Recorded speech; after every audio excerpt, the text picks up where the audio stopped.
Testing.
Aku suka.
So first we do the exploratory factor analysis, and then after that we follow it confirmative factor analysis.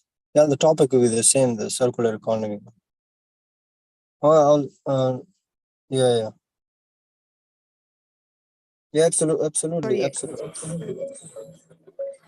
I guess it's too early for commercial break. It's too early.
The engagement with the industry.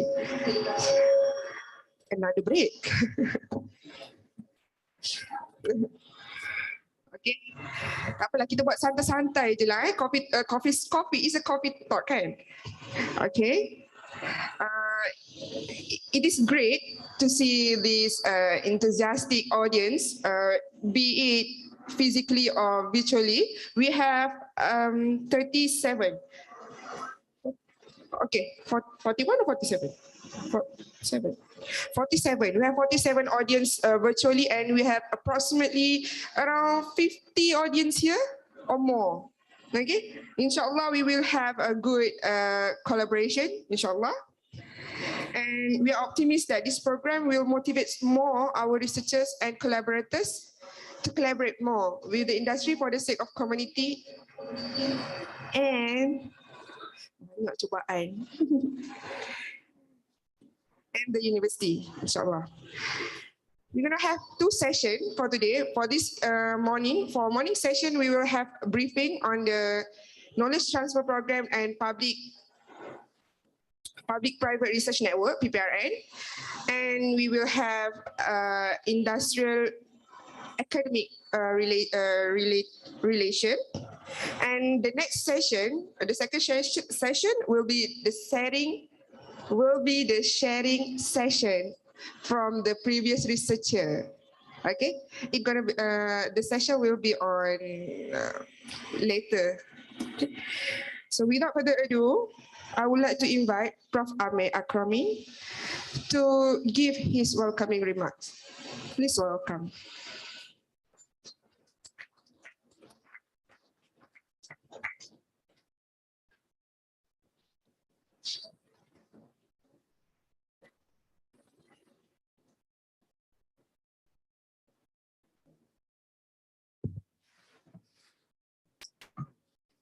Bismillahirrahmanirrahim.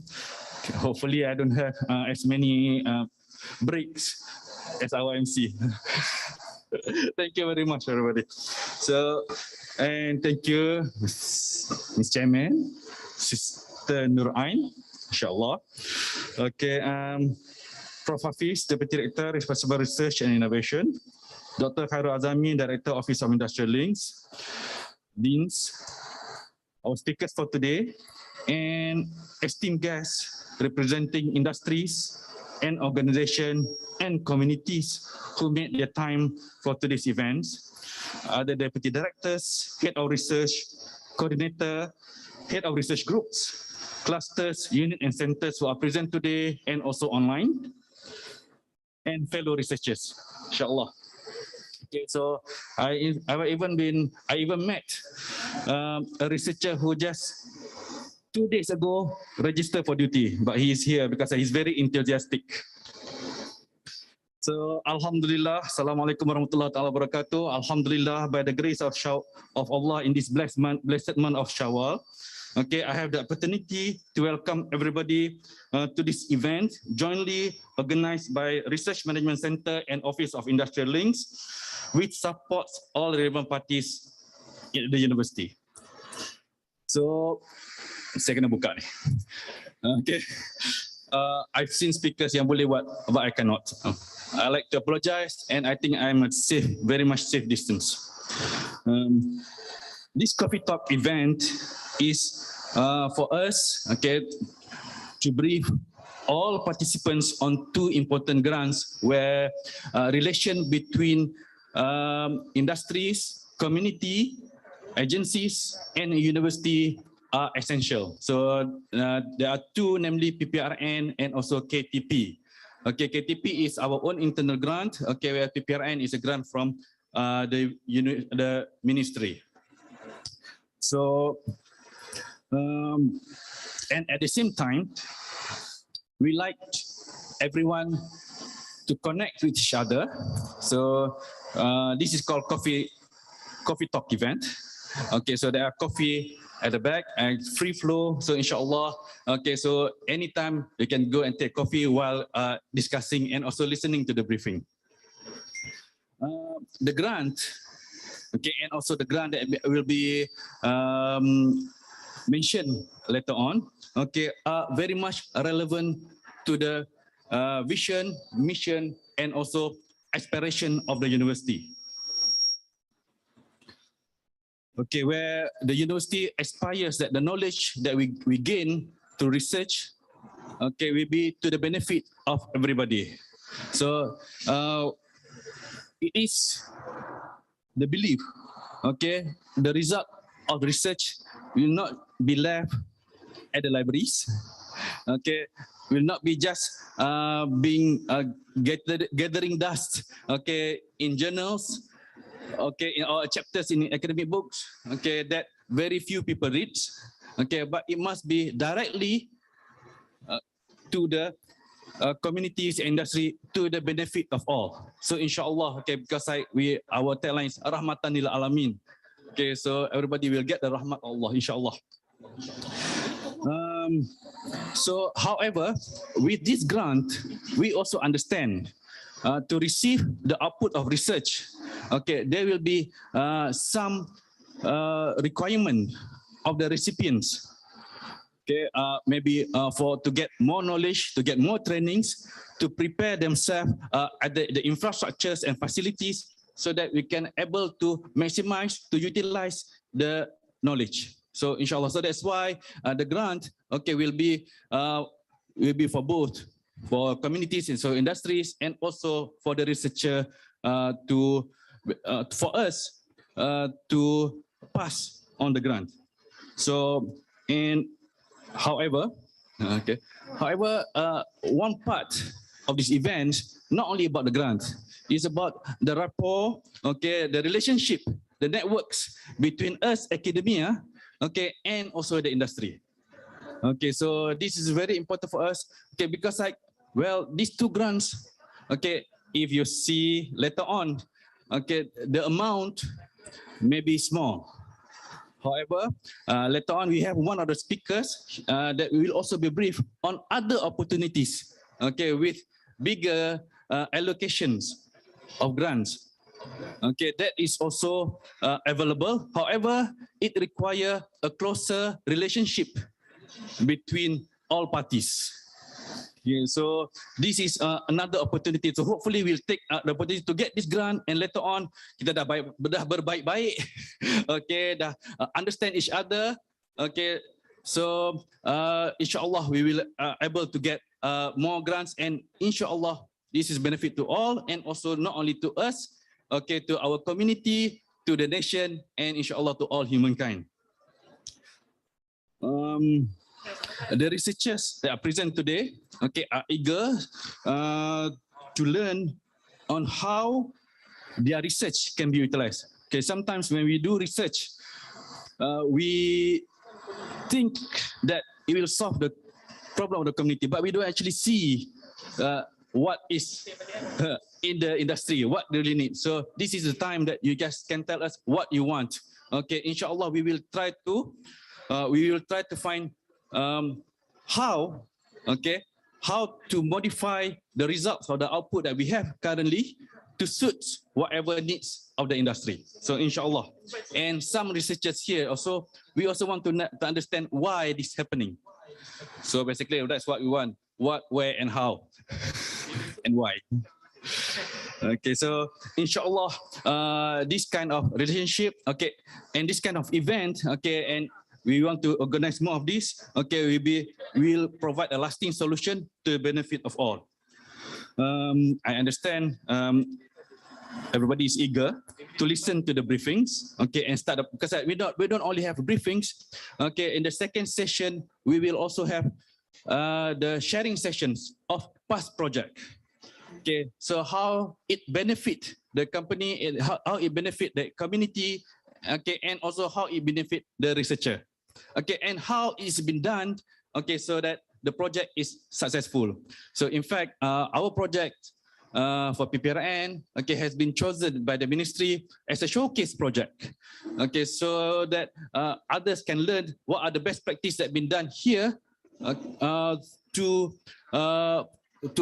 everybody. Okay, so before I end this welcome remark, I'd like to thank everyone for coming. I also like to thank very much, a big thank you for the committees who work over the Hari Raya holiday, okay, to make this event successful. So thank you very much everybody. Thank you very much for Office of Industrial Links. Thank you very much for the staff of RMC who work hard to get this event successful. So inshallah, we will have a fruitful outcome from this event that will benefit everyone, inshallah. Thank you very much. Assalamualaikum warahmatullah. Alhamdulillah, not that many advertisement in my okay, not many advertisement as like Sister Ain. So I pass back to Sister Ain. Alhamdulillah. Assalamualaikum warahmatullahi wabarakatuh. Thank you, Prof. Amir. Without further ado, before another commercial breaks happen, let me invite Associate Professor Dr. Khairul Azami Sidek to deliver his sharing on knowledge transfer program. Please welcome.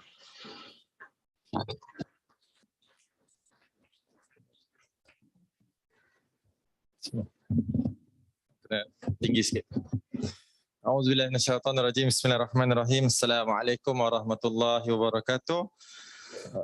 Alhamdulillahirabbil alamin wassalatu wassalamu ala asyrafil anbiya'i wal mursalin sayyidina Muhammad wa ala alihi wa sahbihi ajmain.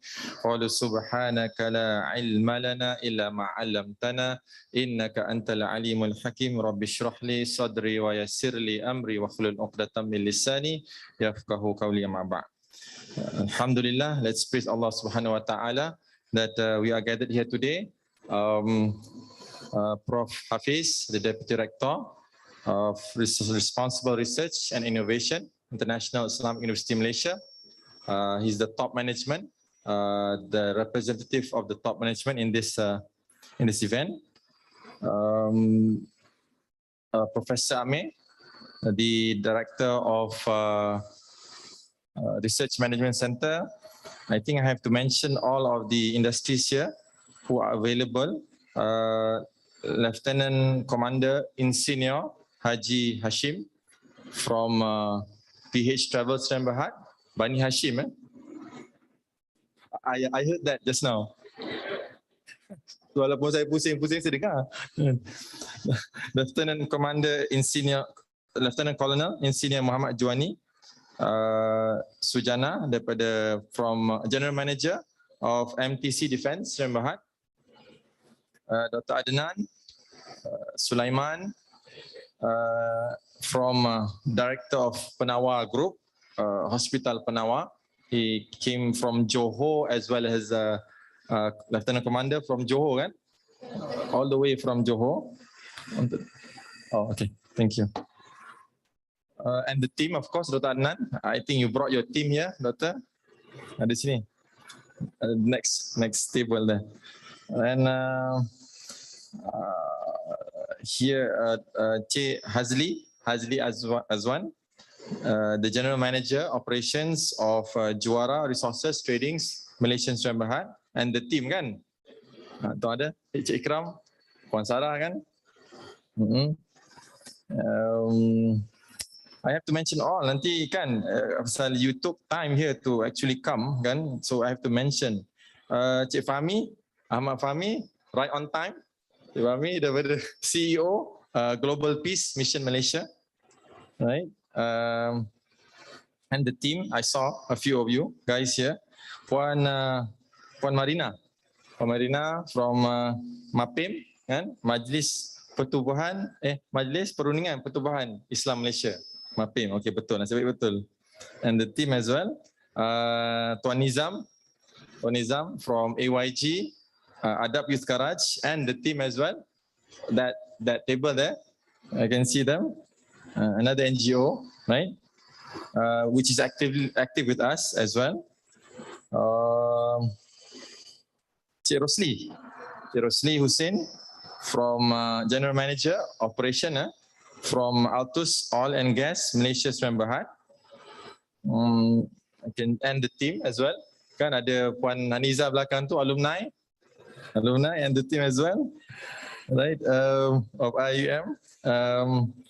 Mercy Malaysia, I think we have Puan Zulaika, the General Manager of Mercy Malaysia.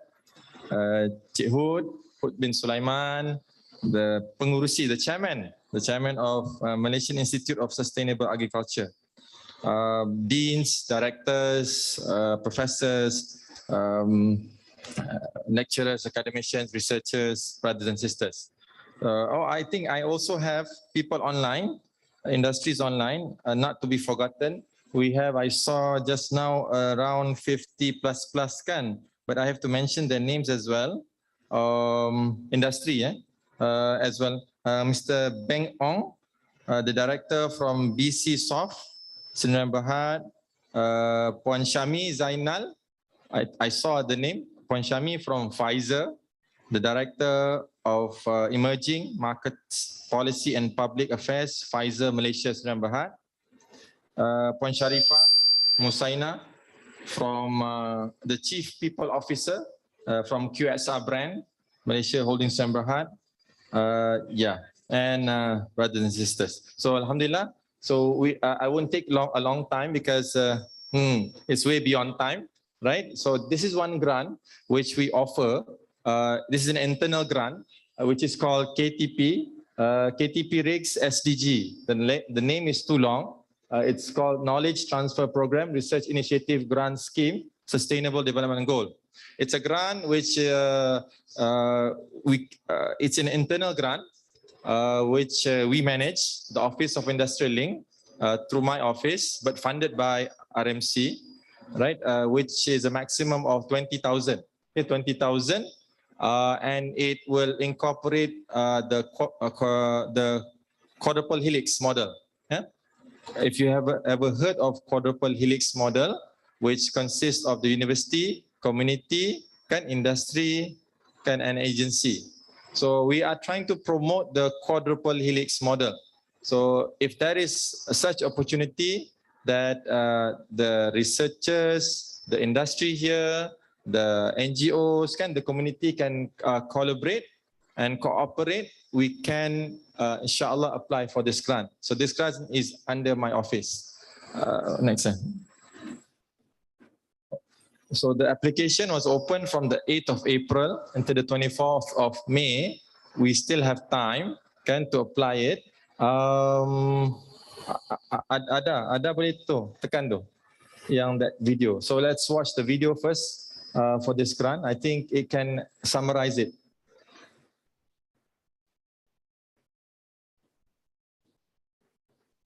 Ada suara tak? Tak ada voice play, silakan. Okay. Full screen ada? Full screen. Terima kasih.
All right, that is an overall of our grant. So just a quick summary of that.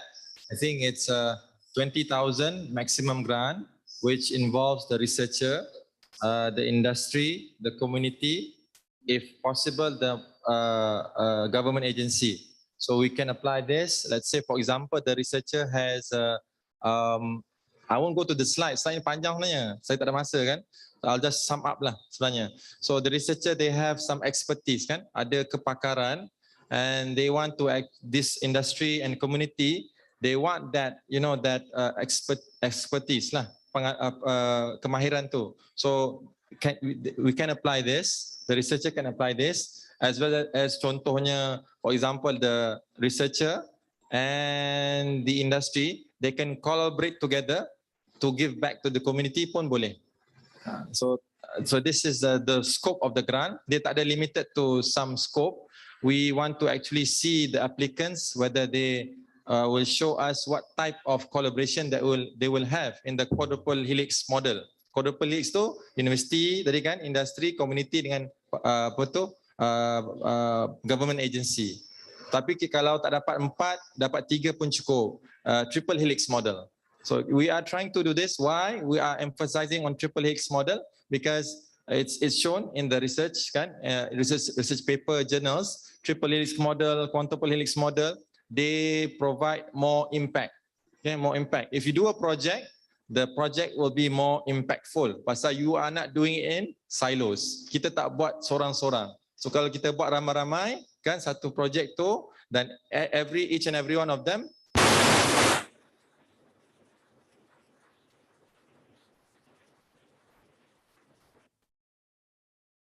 we hope that macam MAPIM ke kan, AYG, Dr. Adnan kan, GPMM, saya rasa semua kot, MTC kan, BH Travel as well as Altos, Telega kan, Mercy Malaysia as well.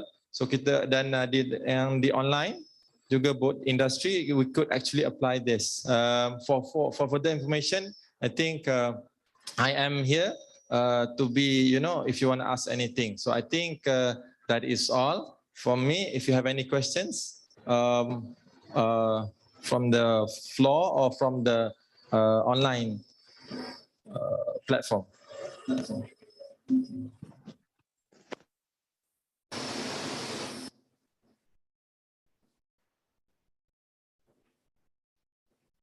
So okay, I think boleh next ada next yeah, SDG, any of the SDG pun boleh kan, because people are talking about SDG, the government is talking about SDG, 2 budgets kan, belanjawan tahun ni, tahun lepas dan 2 tahun lepas pun bercakap pasal SDG, right? So we want to actually support that. Next, yeah, this is the syarat tu, the next. And for the industry, if it's possible to get more than 10 human resources lah, 10 staff ke atas lah. Next, and it's a 1-year project, 1 tahun. What do we expect from the collaboration is that after 12 months, selepas 12 bulan, the grant is over, we would hope that it would sustain. Dia akan kekal, mampan, lestari kan. Maksudnya selepas setahun kerjasama tu selesai, apa-apa yang telah dipropose, yang telah dicadangkan oleh pihak academician atau researcher kekal untuk digunakan dalam industri tersebut atau kekal digunakan untuk komuniti tersebut. So tak naklah lepas 12 bulan Assalamualaikum. So it's like we want to actually approve project yang memang boleh sustain. Right? Next, 20,000 as we said. It can become knowledge sharing, skill upgrading, cost saving, production efficiency, attitude improvement. Okay. Next. Lagi boleh. Alright. The output we would actually expect program modules, survey, instruments, training slides, booklets, application software. Ni kita boleh apa tu? Buat intellectual property (IP). We are actually promoting all the collaborators to apply for IP. Okay. Next. This is where you fit in the slide. We can share you the slide later. Next. Then there's also this is examples of projects in the past. Project in the past. This is from Dr. Bisha Fatma in 2021. For example, contoh pornography addiction module, a strategic and effective psycho-educational approach to optimize university students' mental and sexual health. Ni untuk good health and well-being. Dalam SDG ada kan? Dr. Muhammad Fitri from 2020. So KTP is not new. KTP dah lama. Kita dah ada 55 projek yang telah diluluskan sejak sejak beberapa tahun lepas kan. Contoh ni Dr. Muhammad Fitri berkenaan dengan patin hitam. Dr. Wan Kartini mengenai sustainable waste management to school teachers, and Dr. Zaliha Kasim berkenaan dengan feast culture for sustainable livelihood. So siapa yang kita target? Who do we actually target? We target the organisation, the entity. Kita tak target, contoh kalau pergi sekolah kan, like Dr. Wan Kartini pergi sekolah, we don't actually teach the teachers directly or the students directly. We teach the society. So why do we need the society? Because teachers and students, they come and go. Kan? So but the society is there. So if we share the module, kita buat sesuatu algorithm with the society ke, whether you change the president ke CEO ke, the module is still there. So you want it to be sustained. Next ada?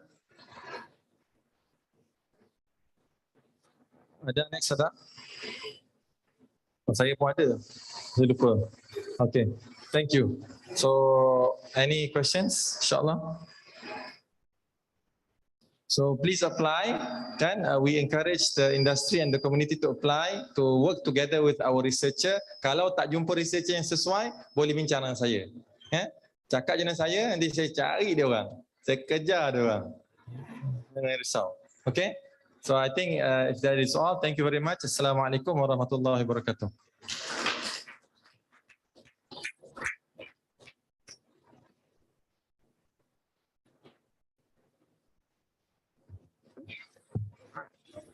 Thank you, Dr. Khairul. Such a very, very promising sharing. So lepas ni, any researchers yang perlukan support on the industrial linkages, do contact him.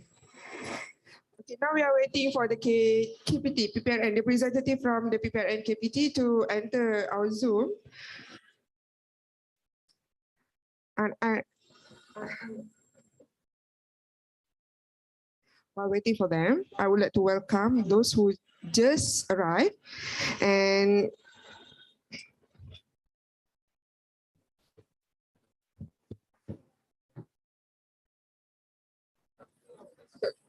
sebab dia belum.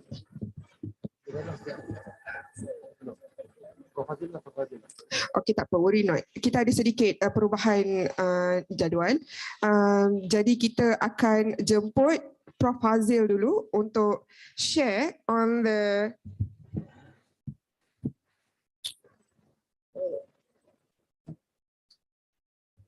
industry academic related grants. Okay. And anyone who actually ada soalan ataupun kemusykilan ke apa, boleh terus angkat tangan je. And those who are in the virtual Zoom, you can unmute your speaker if you have any question to the industries.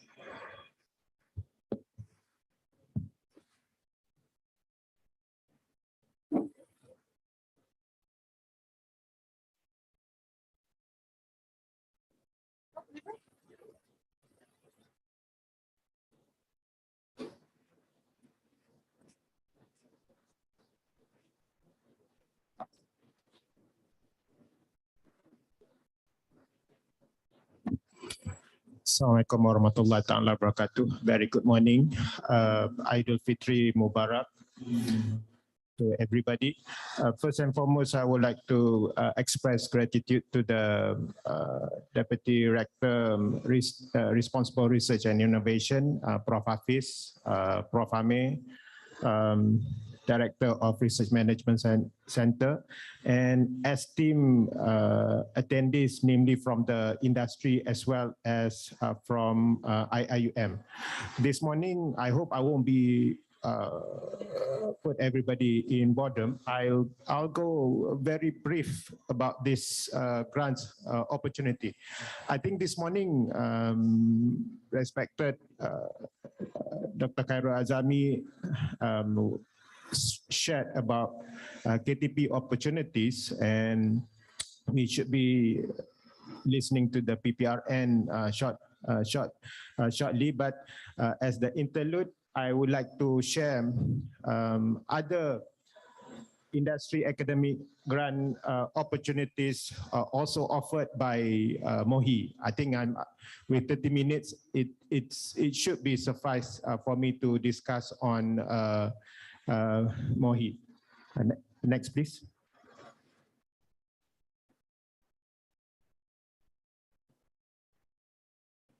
Okay, first and foremost, this morning, very much welcome to all the industry players, NGO, external collaboration. We have always been welcoming and really look forward for the establishment for this arrangement.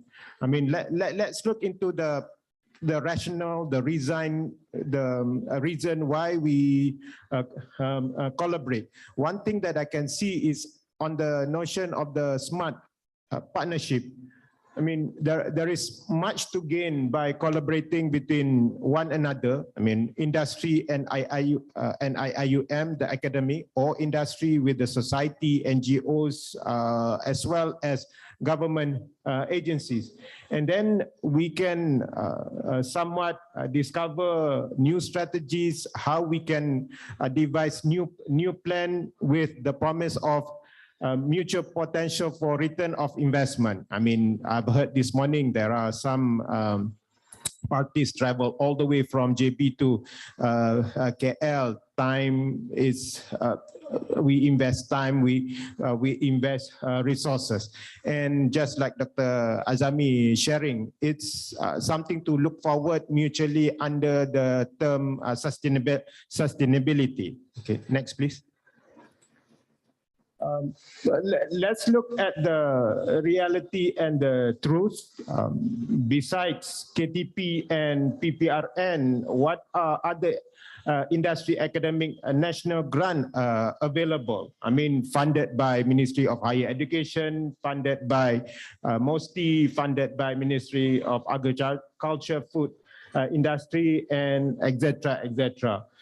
I'm sharing this from both perspectives, namely from academic as well as, let's say, university partners. There are certainly too many to list. Either, I take it personally, either nak apply or tak nak apply je, or I'm ready to apply, or in the no state at all to apply, because some of these grants, they have different criteria, but certainly not in the state that immediately jump. There might be instances where, okay, this is the initial, these are the intermediate, and these are the future.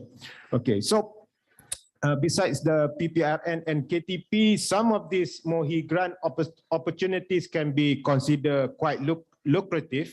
Even to the extent of bigger than 500K, 1 million, 3 million. One thing all of us should put into serious consideration, these are duit rakyat. The accountability indeed has to be there, and of course they are super competitive. Namely, in this particular case, there are so many applicants that tried, stringent requirement, and the success rate is somewhat between maybe 10% to 20%. See, the number might be scary, but the thing is that tak cuba confirm tak dapat. But if we make the effort, make the try and improve along the line, inshallah, inshallah, the attempt has to be there. Cuba, we put our best with doa, blessing from Allah, then it might be our opportunity to venture and explore this opportunity. So that's somewhat like I spell out, the nawaitu mindset must be correct and sincere, and of course the detailed preparation is wajibun, is a must, because quite a number of times, I mean, admittingly, the moment the grant offers, then only gelabah, kelang kabut, make the preparation. Instead, or walhal, I already know that some of these grant opportunities, they are on calendar basis. From this time to this time every year, these are the opportunities that we will. So yeah, by procrastinating, I mean, sharing with perspective from an academic researcher, okay, tak apa, lambat lagi. Then we have classes, we have exams, marking exams, we have supervision and whatnot. Next, please. Okay, these are among, not limited to, I can say that we have fundamental research grant scheme. Maybe attendees from industry were saying that, how come FRGS also involve industry or external party? Sabar, nanti I share. I share. Then we have a prototype research grant scheme. These are basically the prototyping aspect. The fundamental research is all about the why and the how. Katak warna hijau, macam mana katak boleh, kenapa katak tu warna hijau, and macam mana katak tu boleh warna hijau. I mean, just some interlude about the definition of fundamentals. Prototype research grant scheme, from all the theories, now assemble something tangible, put it on the table in the lab. In this particular case, boleh touch, boleh rasa, boleh see.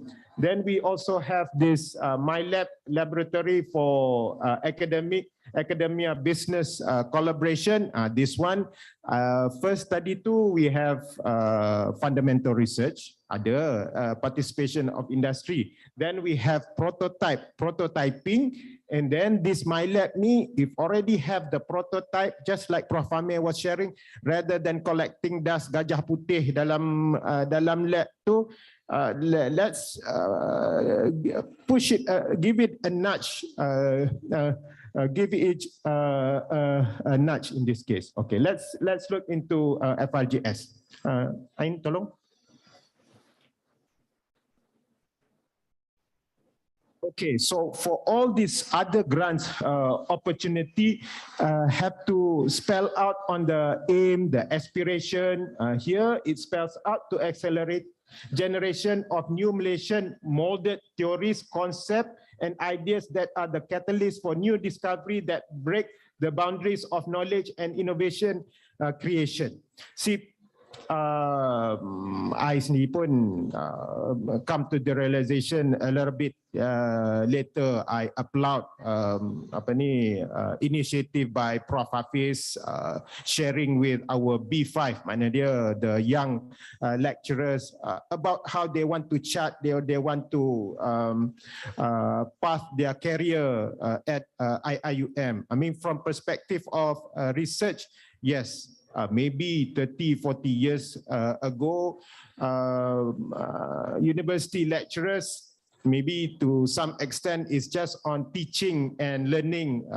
But this is post-2020, internet revolution 1.0, 2.0, 3.0, coming to 4.0. Subsequently, we have so many evolution, Internet of Things, Internet of everything. Now, the integration between fundamental theories into applied into something which is tangible is a requirement. But this whole realization has to have a clearer picture from both perspective of the inventor or the academia, as well as what is required and needed. That's where I put number 2 there, post-2020, the emphasis on the balance between technology push. Kami pensyarah I mean, we studied from the books, we studied the technology, as well as what are the requirements out there, which can be supported, can be sustained by the external parties, namely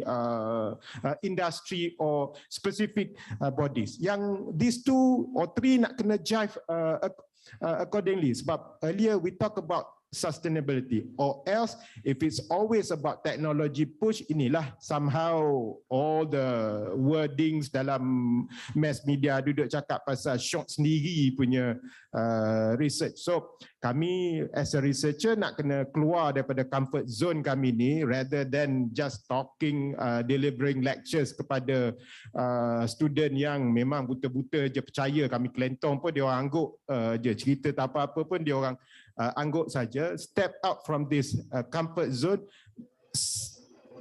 search for the real required application of pengetahuan kami, or discover new things, supaya bukan apa, nanti dalam kelas rather than sharing all the theories saja, we can help kami punya teaching by citing example. Jadi student pun nampak, oh I see, so this is the application of all this knowledge. So this is where the synergy itu quite critical. For this particular opportunity dalam FIGS ni, kenapa session macam ni sangat critical, kami ada specific clause nombor 2.1.10. Here it spells out the applicants, university lecturers are strongly encouraged to collaborate with relevant industry agency to implement the research project. Yes, the word spells out like encourage, tak wajib. Tapi if we talk about competitiveness in this particular case, first and foremost, we have to score at least 80 out of 100. Then dia punya option bonus, because this one puts under bonus mark. Just now I'm sharing the truth about the success rate of only 10%. So if all the applicants, I'm sharing this with with my colleague lecturers, we already in the process of 2020, but inshallah this is already May, June, July, another 7 months to go. There will be another announcement for FRGS 2023. So better be ready now. Try to establish the contact. Go out from our comfort zone, seek the actual requirement in the real world, facilitated by the industry. Because I'm also one of the panel. I believe the requirement or the competition is such a stringent stage. If you don't have any collaborators in terms of external parties, basically, I don't think you will be able to put yourself among the top 10% to get the attention for recommendation. Here, for this fundamental research, the funding opportunity is up to 150. They're looking at only 2 or 3 years duration. For perspective of external body, I mean, like Dr. Industries were saying that, so what do I get out of this? How can I support, or what do I get out of this? So for us, the university lecturer, we need that letter of collaboration. It can be just a simple LOI for now, but LOI maybe can get 3 or 4 or 5 marks, but with proper planning, if the submission can be attached with MOA or even MOA in this case, markah bonus 5 tadi tu can somewhat be increased to maybe 8, 9 or even 10, which increase the likelihood. 80 tadi dah campur 10 dah jadi 90. From perspective, that is from application point of view, but from the perspective of industry, if I issue this support letter, for example, what's in it for me? I mean, one thing when we talk about research with university, kami ada lab. Kami ada lecturers yang perhaps fundamental knowledge kami tu dah ada master, dah ada PhD, and we can offer a lot of support to the industry, namely facilitation in equipment. Maybe industry, I mean, well-budding industry, they have their own labs, alhamdulillah. But for those industry yang maybe baru menapak, growing to menapak, rather than making all the thousands or millions of investment, if we had the equipment at the laboratory, let's come and collaborate together and we complement each other, and this is somewhat lagi fruitful collaboration. Subsequently, one thing that I can see in this case, let's say it's a fundamental research, but as a researcher, we are required to publish. Ada nama industri dalam our publication. That's mileage for you guys from the industry. Some of us even have to beli poster dekat highway tu. I mean, those are not cheap just to get the company to be promoted. Now, with collaboration dengan kami, the university, whatever the corporation tu, masuk dalam Web of Science or even Elsevier, satu dunia tahu. I mean, imagine the mileage that you guys can achieve. Orang Google je terus jumpa, whether you are industry or NGOs or any organization. Next, please. Okay, so this is a prototype research grant scheme. Just now, it was an idea or scientific discovery. From this idea or scientific discovery, nak assemble something yang applied. Here, the scheme was the scheme was founded to bridge the gap within the discovery up to the commercialization stage, with the purpose of creating new technologies in line with K economy and the implementation of economic model, blah blah blah. Itulah. So the aspiration tu memang betul already, and the funding by the ministry memang ada. Every year buka and we do the screening opportunities. Yes, ramai komplain, apa yang susah sangat ni, tak dapat. Well, it's all a matter of preparation. Mula-mula nak kena baca dia punya guidelines, kena hayati dia punya vision, aspiration, objective. Nak apply grant senang je. Bukanlah senang. For me, I belajar nak apply grant, put myself from perspective of funder. Funder nak apa? Kalau tadi funder nak scientific punya discovery, so I have to attempt dengan this opportunity, scientific discovery. But here, from the scientific discovery, nak assemble something tangible, and not just tangible nak buat show saja, but hopefully this tangible yang ada dia punya commercial value or commercial potential. By all means, that's why kita ada industry. I mean, yes, fisabilillah CSR tu kita buat juga, but the drive for commercialization, income generation and revenue tu pun memang kita pursue juga. So for this prototype research grant scheme, memang untuk kami, saya, engineering technology is a wajibun. Memang nak kena ada, and nak kena apparent, and nak kena get the feel.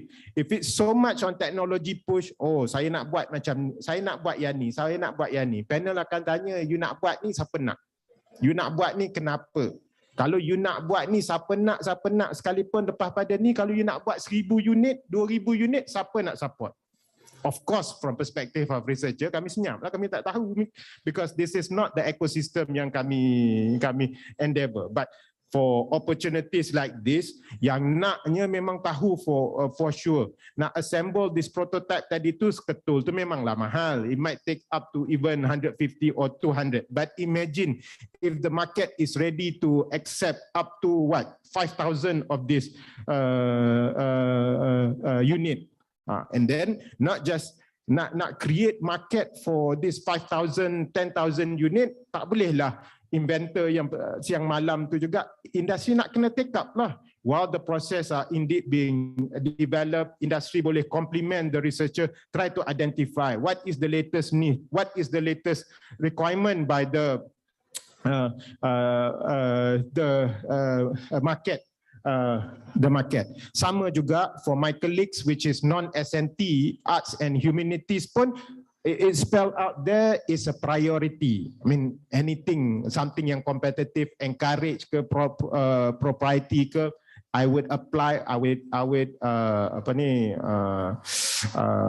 really plead with my colleagues, make it a compulsory to make sure that we are competitive enough, or else penat pilih proposal panjang-panjang and yet tak cukup markah untuk qualify for the second evaluation.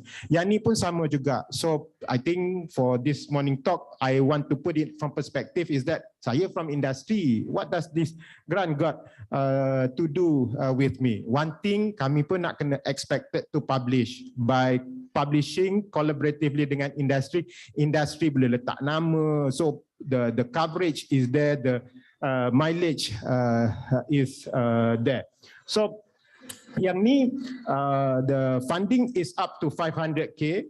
From perspective of industry, yeah, so 500k dapat dekat university. What's in it for me? One thing dekat sini, the engagement or honorarium of the talent, namely somebody yang assemble ni tak boleh student. Yang tadi tu wajib student, fundamental research grant tadi tu wajib student master ke student PhD. Yang ni no. It has to be someone independent. Namely, I bet all of our industry we have candidates yang mari sini kalau kita collaborate dengan IIUM, perhaps you juga boleh be engaged at this particular project as training of talent. I mean, here it spells out to 48k, and I'm not surprised if next year they might increase it up to 60k. I mean, that's directly to the organization in this case. Tak payah tunggu lama-lama. Support the researcher to secure the grant. Make sure you have the right candidate that can conclude, support the project, and this is what you call it, immediate return to the organization. Okay, so this is one thing that I can share, that it is in line. Datang jauh-jauh ni nak dengar, then what's in it? What can I gain daripada this exercise? Okay, next.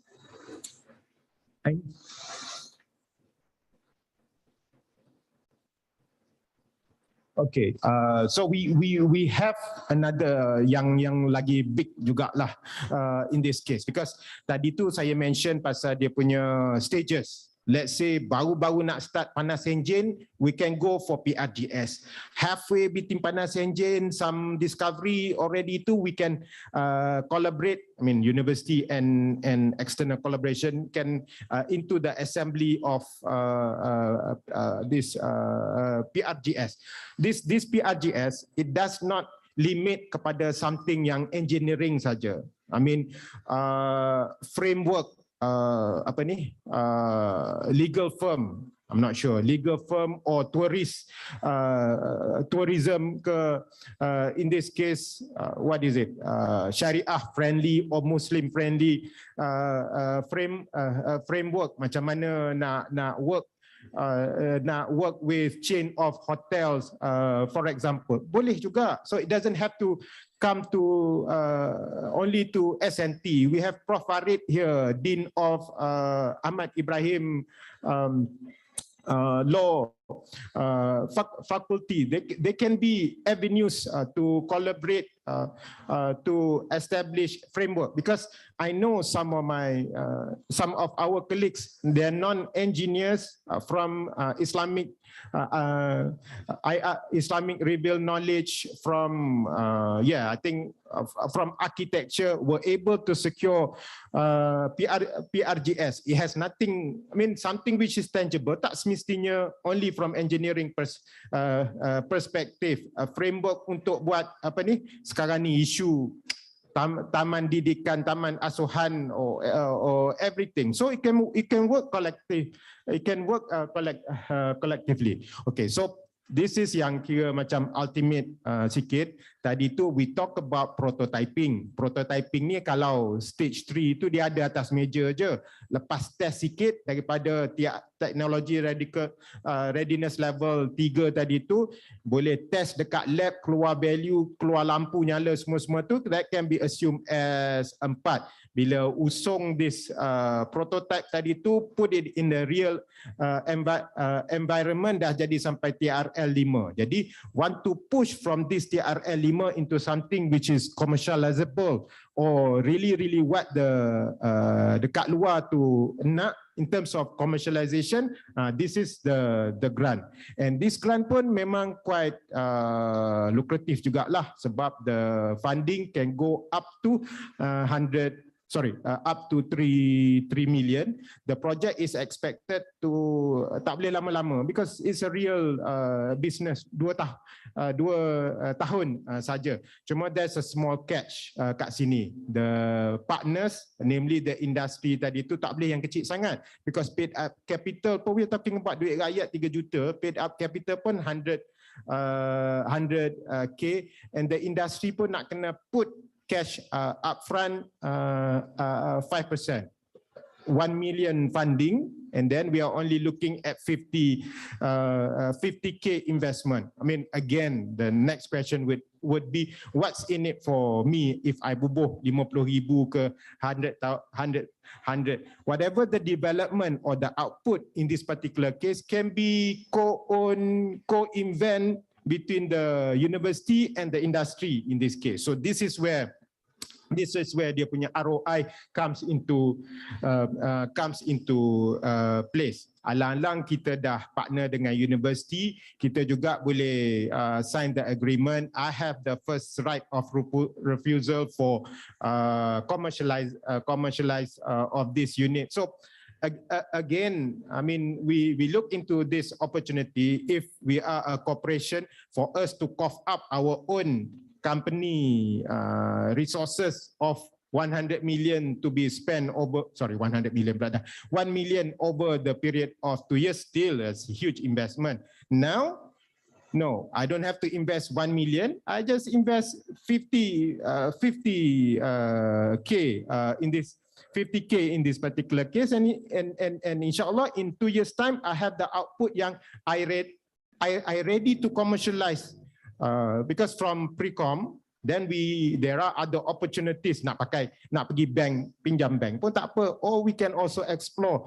opportunities of greater fundings, MTDC, maybe not free, they're looking into 50-50 ke 30-70 funding in this case. Okay, next please. Yeah, not that. So there are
kita doa solat.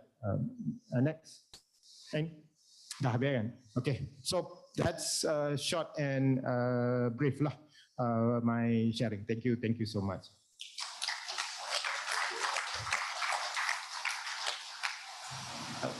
Ada soalan ke? Tak ada. Dah. Ada soalan ke? Entah apa, nanti break pun kita boleh tanya.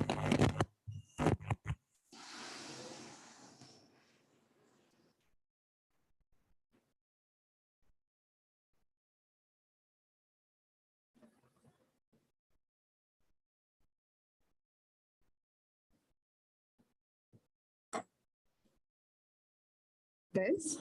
Oh, sorry. Thank you, Professor Dr. I.R. Ahmad Fazil bin Ismail for the millions talks. Sepanjang talks dengan Prof. Fazil, kita dengar millions je. Sometimes 100 millions, sometimes 1 millions. And what can I recap from what Prof. Fazil is saying is that winning efforts begin with preparation. Kita dah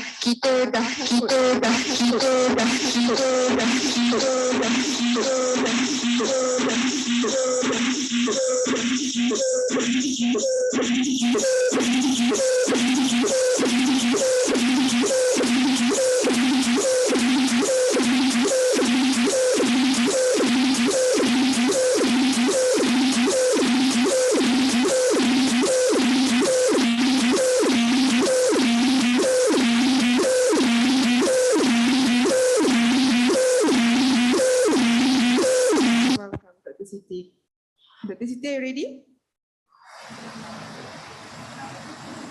Ya, Assalamualaikum. Tak dengar.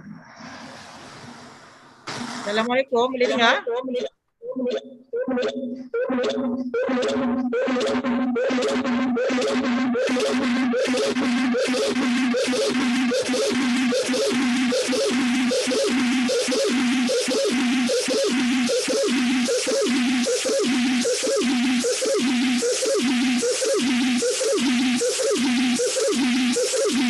Ada echo tak?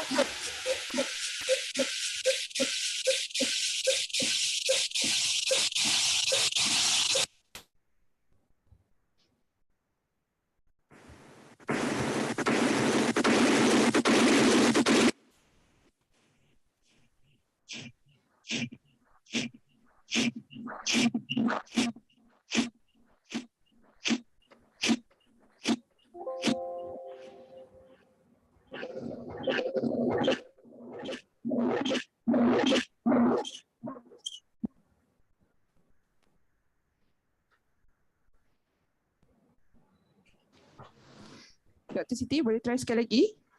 Yes, Assalamualaikum. Tak dengar. Doktor dah buka mic ke? Dah buka mic dah. On my side is looks like it's working.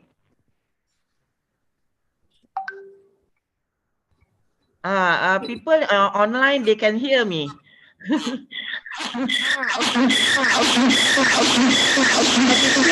Echoing, you know. Macam tadi ni speaker pun kami dengar echo.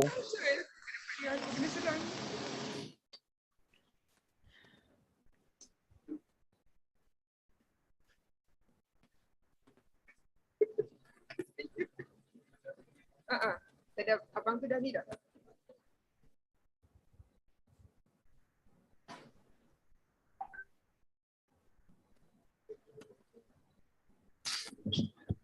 Okay, sekejap.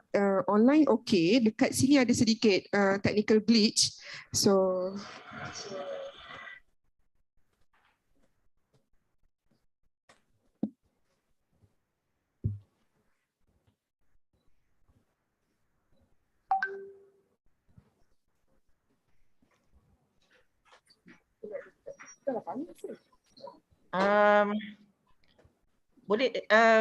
boleh saya start bercakap? Memang yang berada dekat dewan tak boleh dengar ya?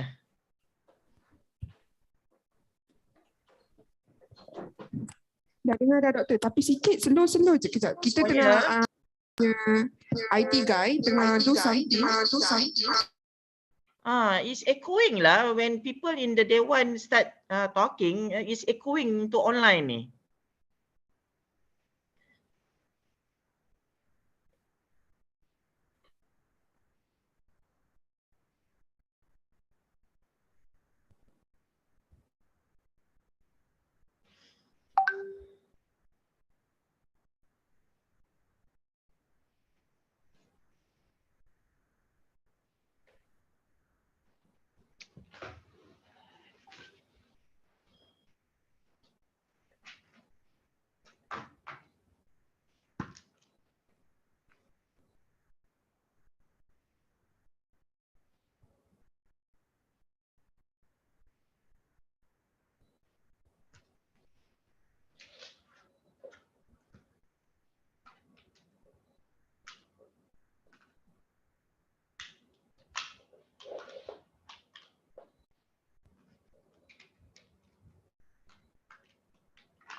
Hello, still boleh dengar tak?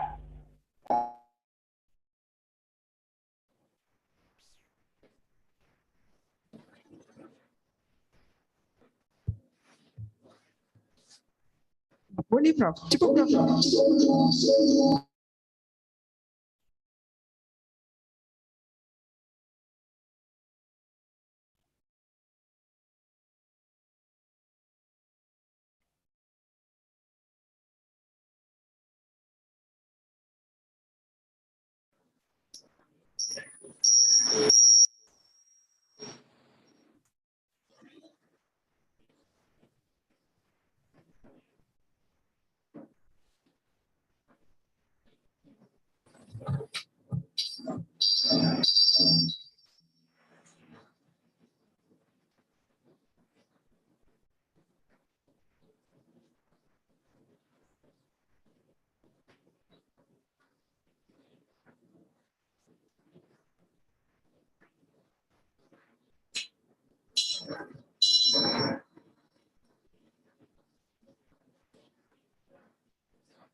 Boleh saya mula?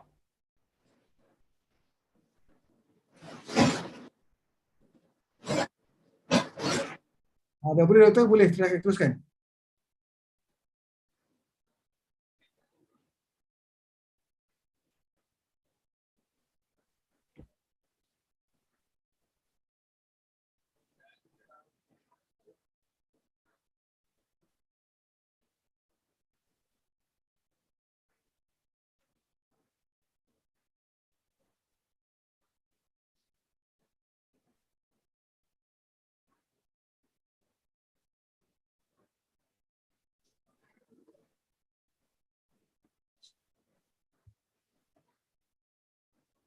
Dr. Siti,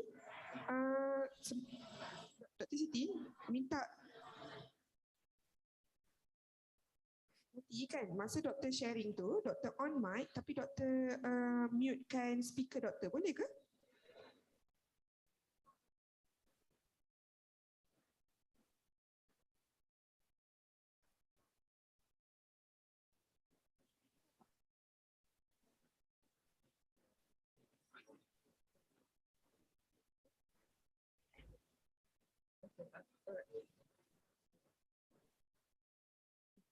Dr. Siti, boleh ke?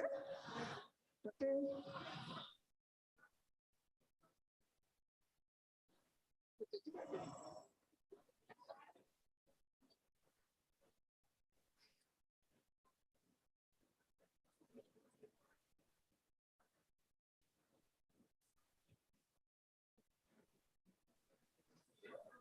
Okeylah, since kita ada sedikit technical glitch yang kita sedang resolvekan, kita sedang usaha untuk settlekan, kita akan ada official commercial breaks for 10 minutes. Jadi audience boleh pergi ke refreshment table dekat belakang dan juga tepi. Kita adalah kuih sikit tapi bukan kuih raya. Okey, jemput ya semua. Belum kuih raya. Oh, okey. Alright. Kita ada kuih Malaysia tapi belum kuih raya. Jemput. Bukan jemput.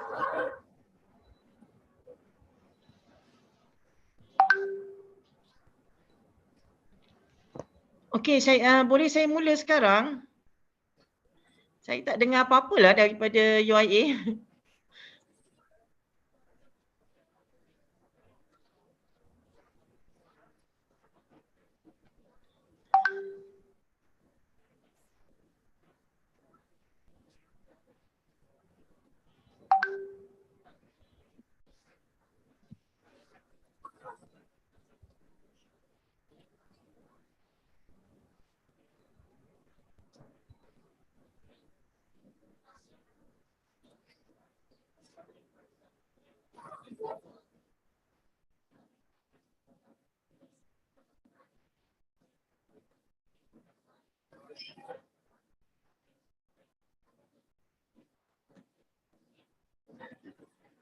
Testing. Testing.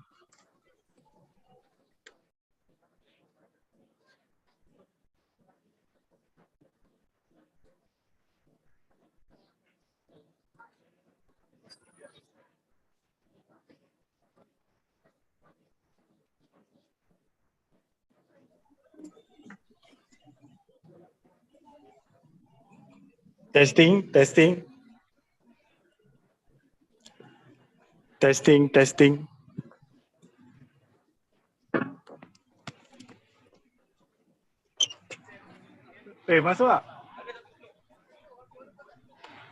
Sebab dia orang dah kontrol di atas dulu kan sebab bising tadi.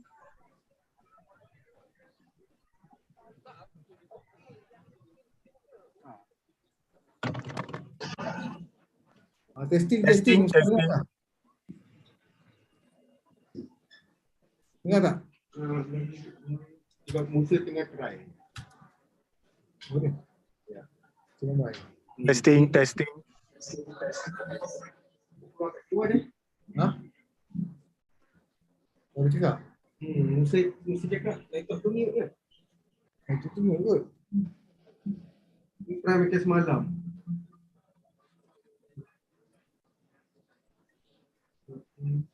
Malam tak ada siapa orang mah, semua auxiliary semua on, kan? Lepas tu yang sini semua off. Ini untuk J tak pakai. Itu dah ni dah sudah ni. Dia punya exam itu turun.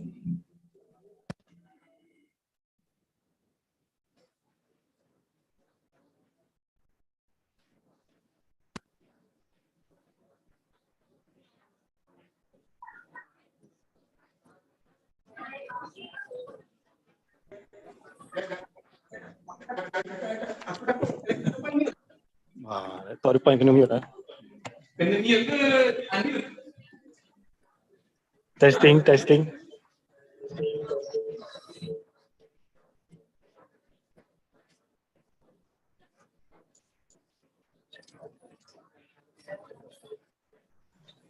1, 1, 2 dan 3. Test. Check.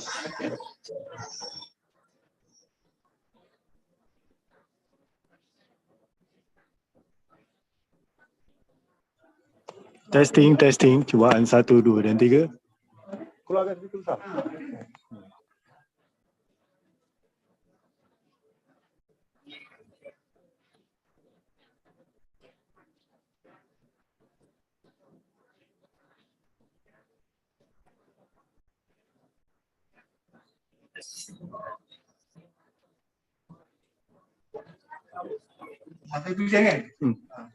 Testing. Cubaan 1, 2 dan 3. Test. Check.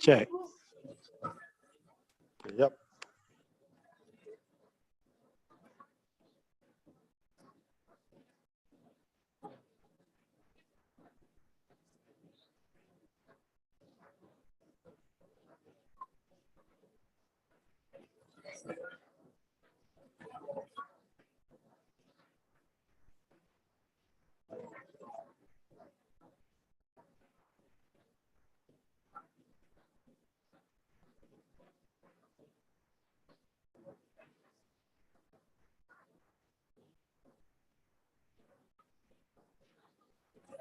Testing.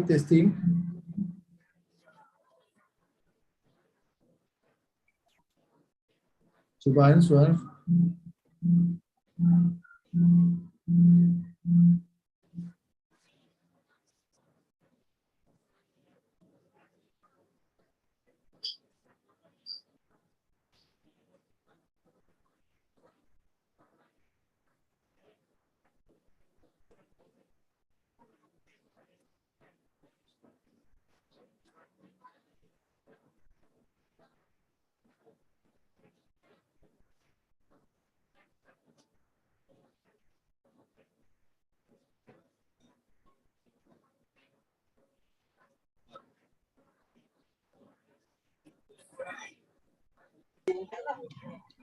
Testing. Cubaan 1, 2 dan 3.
Dr. Siti.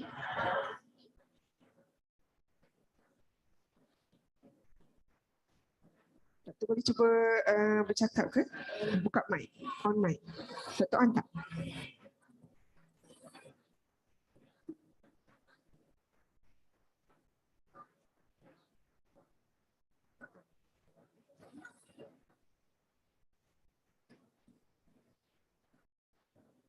Doktor boleh dengar ke kita ni?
Settle ke?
Okey, boleh dengar tak sekarang?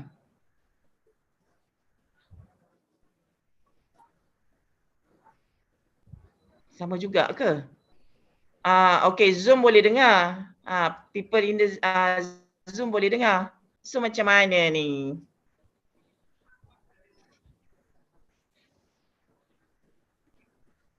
Ha?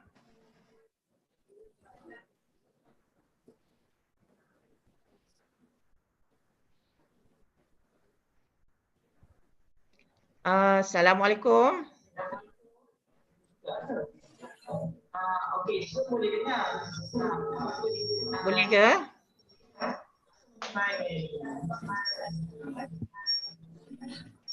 Sikit-sikit Ni pun dah boleh echo. dengar kat sini. Jadi kita teruskan lah, Doktor. Okey, people in the Zoom.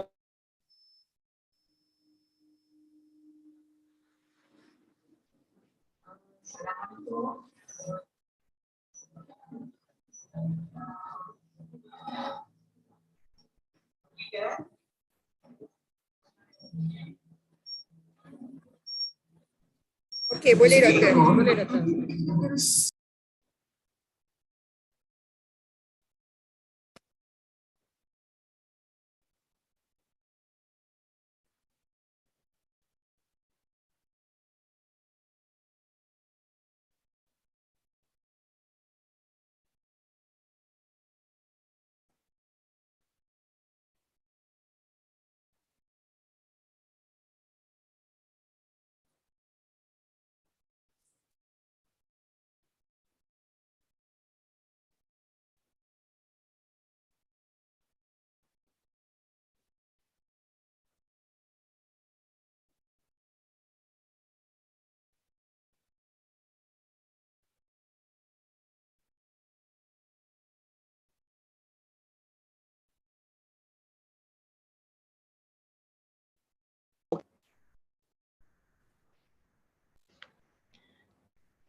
Okey, dah on dah. The problem is I can't hear anything from UIA punya side. So okay, saya boleh teruskan ya. Alright, Boleh. Assalamualaikum, selamat pagi. Saya minta maaf lah, biasa technical glitch macam ni kan. Okay, so masa pun hanya 30 minit sahaja. We prepared a slide in bahasa. I didn't know that I have to prepare a slide in English. So next.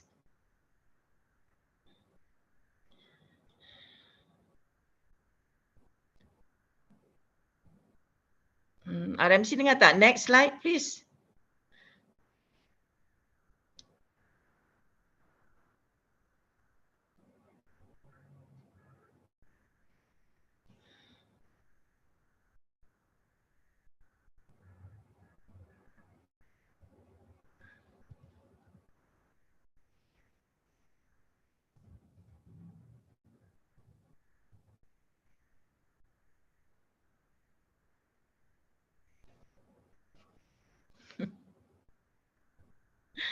Okay, so saya rasa UIA dah biasa, maybe dah mula biasa dengan PPRN sebab before this, since 2015 up until 2020, kita tak banyak, actually tak pernah pun, jarang dapat proposal from UIA.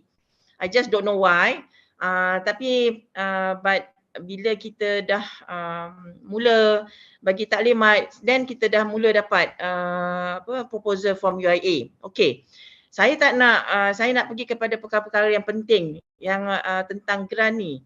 Maknanya apa yang menyebabkan sesuatu proposal itu ditolak. Okay, yang penting proposal bila you nak approach syarikat tu, first you memang kena tengok syarikat tu dia dah ada produk yang dalam pasaran. Produk tu mesti dia dah jual dalam pasaran dalam tempoh lebih 1 tahun ke atas.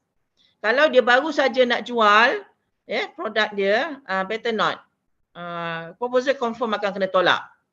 So dalam PPRN ni syarat dia mesti produk dia itu dah ada dalam pasaran more than setahun. Okay. Produk tu sendiri. So PPRN ni dia dua jenis, sama ada dia keluarkan produk ataupun dia keluarkan proses ataupun services. Boleh ya? Okay. And then pastikan kalau kata you jumpa dengan syarikat and then dia ada masalah, and then masalah dia tu boleh diselesaikan, ada mesin dekat luar tu, dah ada penyelesaian dia. So you better janganlah hantar proposal. Confirm akan kena tolak juga. Pastikan, okay, kecuali kadang-kadang penyelesaian tu ada, dia boleh beli from China. Tetapi penyelesaian yang you all penyelidik from UIA nak innovate, nak selesaikan, sangat-sangat berbeza. Ada inovasi kat situ. So then you have to explain to us, to the panel, apa beza you all punya inovasi, you all punya mesin tu dengan mesin yang ada kat luar. Itu yang unik, itu yang panel suka. Okay. Next slide please. Next. Ini kita boleh skip. So ini yang perkara-perkara yang kita boleh yang tidak akan dipertimbangkan. So any consultancy, contohnya you jadi perunding kepada syarikat tu, tak boleh. Projek-projek tu tak boleh. Dia nak dapatkan sijil halal ataupun sijil GMP untuk syarikat pun tak boleh.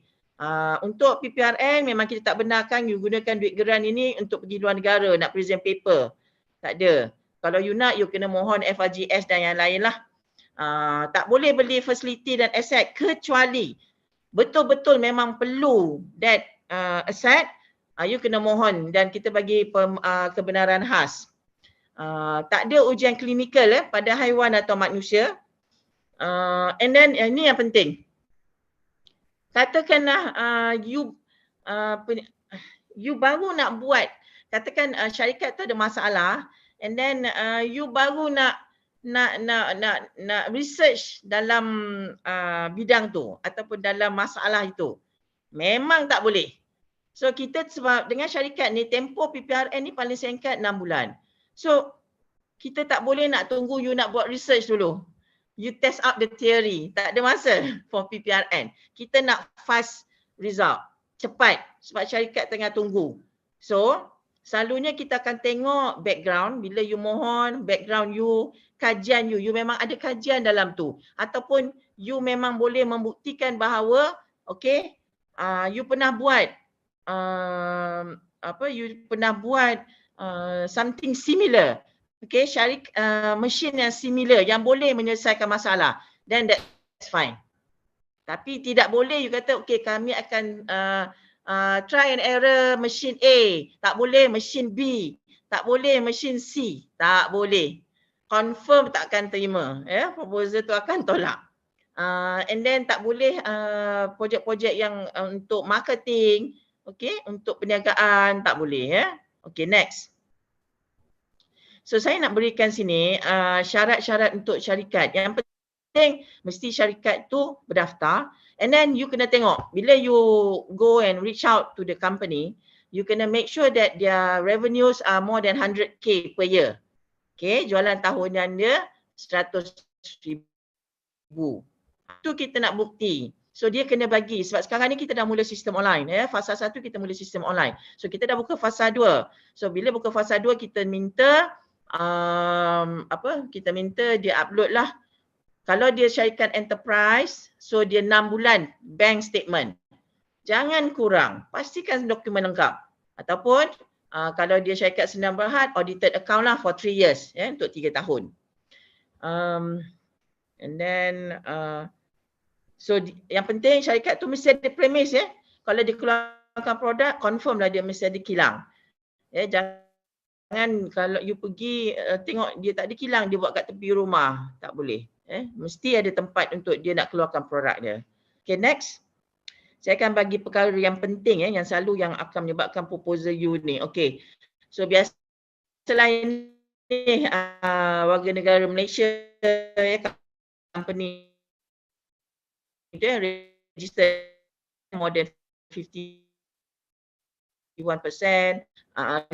Syarikat tu mesti dah beroperasi more than a year. Ingat tadi produk tu juga umurnya setahun ke atas. Syarikat yang pernah dapat dana Pprn, kita akan minta dia cooling period for 1 year. Dia tak boleh mohon So kalau kata you jumpa syarikat tu dia pernah dapat Pprn tahun lepas. So minta dia hold dulu. Tak boleh mohon untuk next year. Next. Ini penting. Setiap universiti atau IPT you ada startup penyelidik yang untuk selesaikan masalah syarikat startup from UIA. Contoh, it cannot be from UIA. Faham maksudnya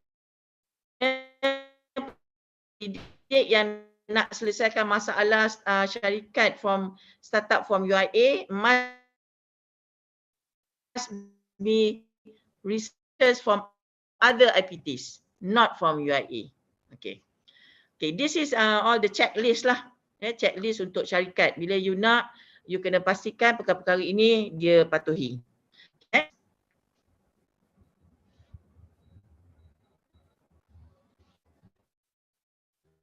Next slide please.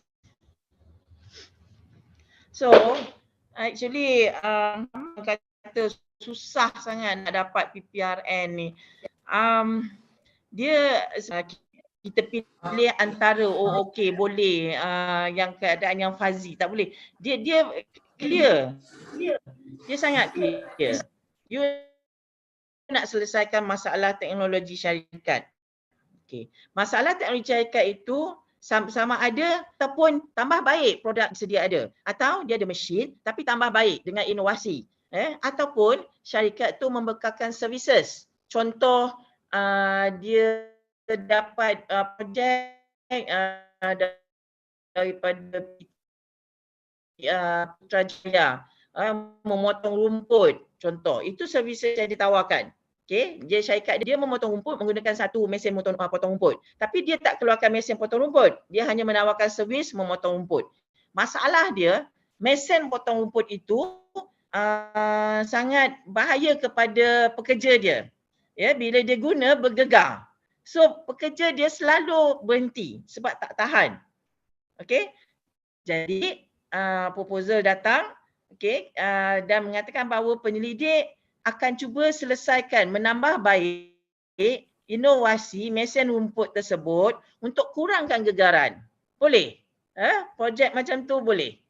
Jadi kita tengok maknanya penyelidik menggunakan kepakaran yang dia ada. Dia maknanya tentulah dalam bidang daripada machinery atau apa. So bagaimana dia nak innovate that machine potong rumput itu ya untuk selesaikan masalah yang dihadapi oleh syarikat. Okey, sekarang kita pergi kepada penyelidik. So kita buka pada semua IPT dan PRI. So now kita open pada IPTS dan untuk for your information, bila kita buka pada IPTS, memang sekarang ni kami dapat banyak proposal from the branch campuses, Monash, Nottingham, from university, contoh UTP. Jadi UA, you kena proaktif lagi lah. Pastikan proposal yang you hantar tu memang betul-betul tidak akan ditolak. That's why proses dia, bila you masuk online, you kena register to your RMC first to get the password. Right? So bila RMC dah registerkan you and the company, then you akan propose, you akan submit the proposal. RMC akan ada proses endorsement dalaman dulu. So we ask the RMC to have a panel, minimal 2 untuk baca you punya proposal dan endorse. Pastikan proposal you memenuhi semua syarat-syarat. Itu proses dalaman. Jadi selagi kalau RMC tidak endorse, proposal tu tidak akan sampai ke kami lah. Tetapi ada juga masalah proposal yang dah di-endorse oleh RMC tetapi masih tidak memenuhi syarat sebenarnya. Jadi kita tolak. So kita settle jugalah sebab banyak kalau fasa 1 tu kita ada dalam saya beritahu permohonan ada dalam 40 proposal yang lepas daripada RMC. Tetapi yang lulus sehingga tahap top management daripada proses lepas proposal masuk, kita ada saringan pertama di mana pihak sekretariat kita akan cek sama ada you memenuhi ke tidak. Semua syarat umum patuhi. Okay. And then kita ada saringan pertama which is panel akan baca proposal. So panel akan baca proposal, melihat proposal you tu viable ke tidak, sesuai ke tidak. Kalau okey, then kita panggil untuk the next saringan which is pembentangan. Okey, pembentangan, penyelidik dan syarikat wajib hadir bersama-sama untuk membentangkan projek. Dekat sini panel akan tanya lebih lanjut, lebih in-depth lah. Apakah yang dia nak tahu lebih lanjut tentang projek tu.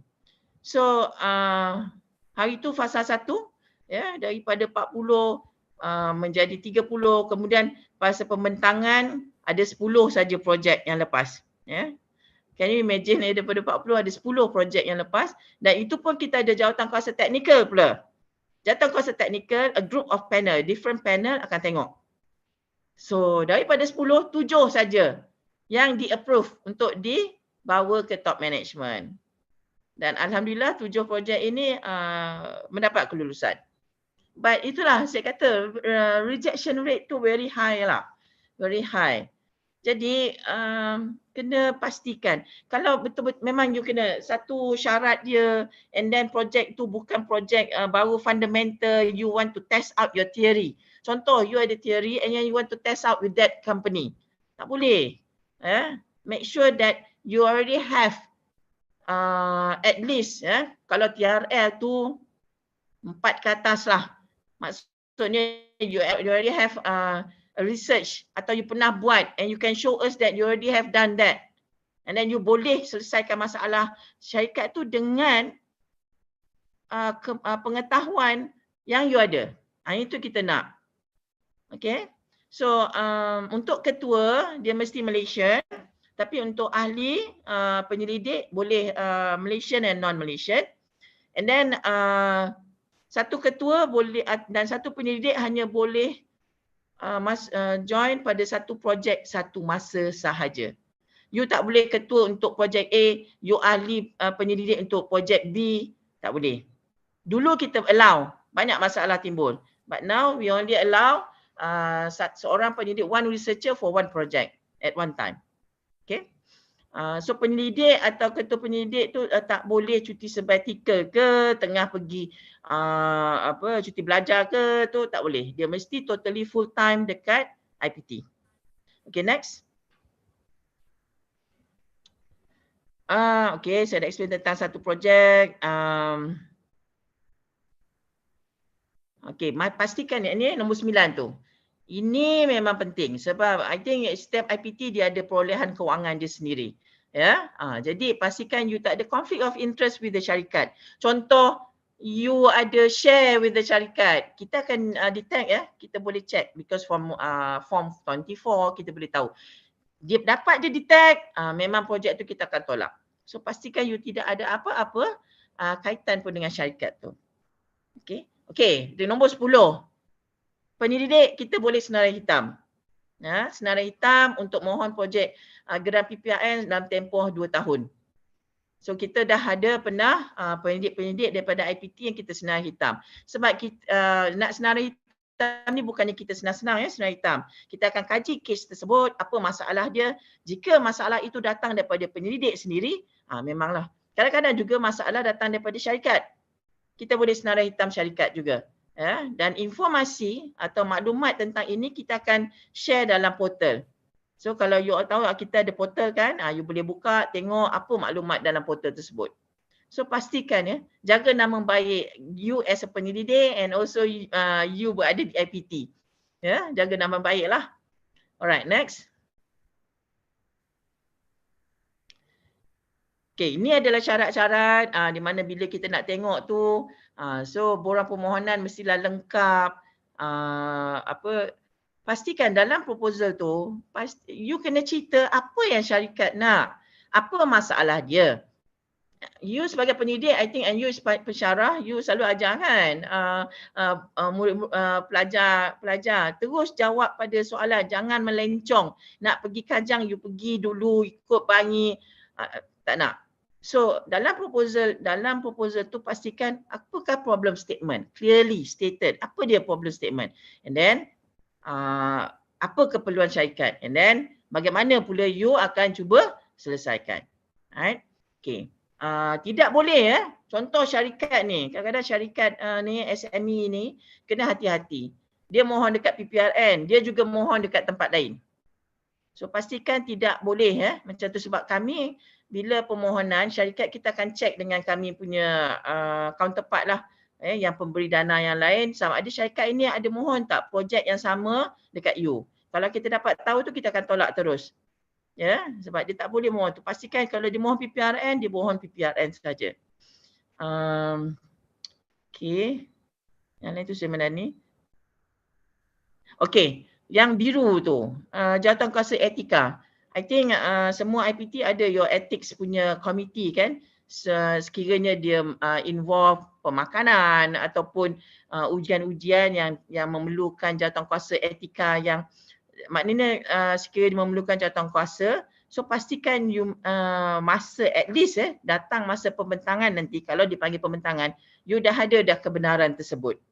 Ataupun contohnya syarikat tu dia kata, oh dia dapat tender daripada PDRM, dia dapat tender daripada PDRM, pastikan you memang bawa surat daripada PDRM menyatakan yes memang kami bekerjasama atau MOA dia dengan PDRM, kami bisa bekerjasama dengan syarikat ini untuk dikeluarkan contohnya senjata ataupun apa-apalah. Jadi perkara-perkara itu yang kita akan tengok. You tak boleh cakap saja, okey syarikat ni oh dia dapat projek 10,000 menghasilkan senjata. Kita nak tengok bukti. Panel saya Pprn ni memang strict. Memang strict. Actually salah seorang daripada UIA, Prof Amir lah salah seorang panel technical. So belajar daripada dia. You all kena buat in-house daripada Prof Amir. Perkara-perkara sebab Prof Amir pun lagi mahir lah untuk melihat projek-projek yang memang kita takkan tolak. Ya. Okay. Next slide please. Alright, ini jumlahlah grant kita dah sejak tahun 2019 kita dah ubah. So the maximum or the most we can go up to 350k. So kena ingat, ini satu you kena explain to the company. Grant ini kita bukan bagi 100%. dia ada commitment, ada percentage from the company. So this is the tricky part. You have to fahamkan pada syarikat. Dan sekarang ni kita dah tambah baik sedikit GP kita. Okay. Selagi syarikat tak bayar, habis komitmen, yang contoh saya ambil syarikat mikro lah ya. Katakan projek itu 5,000. Ya. So 45,000 daripada PPRN, 5,000 je dia kena keluarkan. Katakanlah penyelidik dah siap dah siap mesin contoh buat fabricate a machine. Mesin tu dah berfungsi baik. Tiba-tiba company tu kata dia tak nak bayar atau dia mengelak nak bayar walaupun ada MOA. Mind you untuk PPRN 2.0 ni kita ada MOA signed by IPT, University U dengan syarikat. Masih juga boleh berlaku. So sekarang kita syaratkan bahawa sebelum you pergi test run, uji lari, okay, sebelum you nak test that machine at the company mesti bayar 100% part dia. Walaupun ada tinggal RM50 je pun, dia mesti selesaikan. Then you can test run. But kalau dia mengelak dilly-dally, kat sini yang kita boleh buat intervensi. Selalu kita akan panggil dia untuk intervensi, tanya apa masalah dia, kenapa dia tak boleh bayar atau macam mana.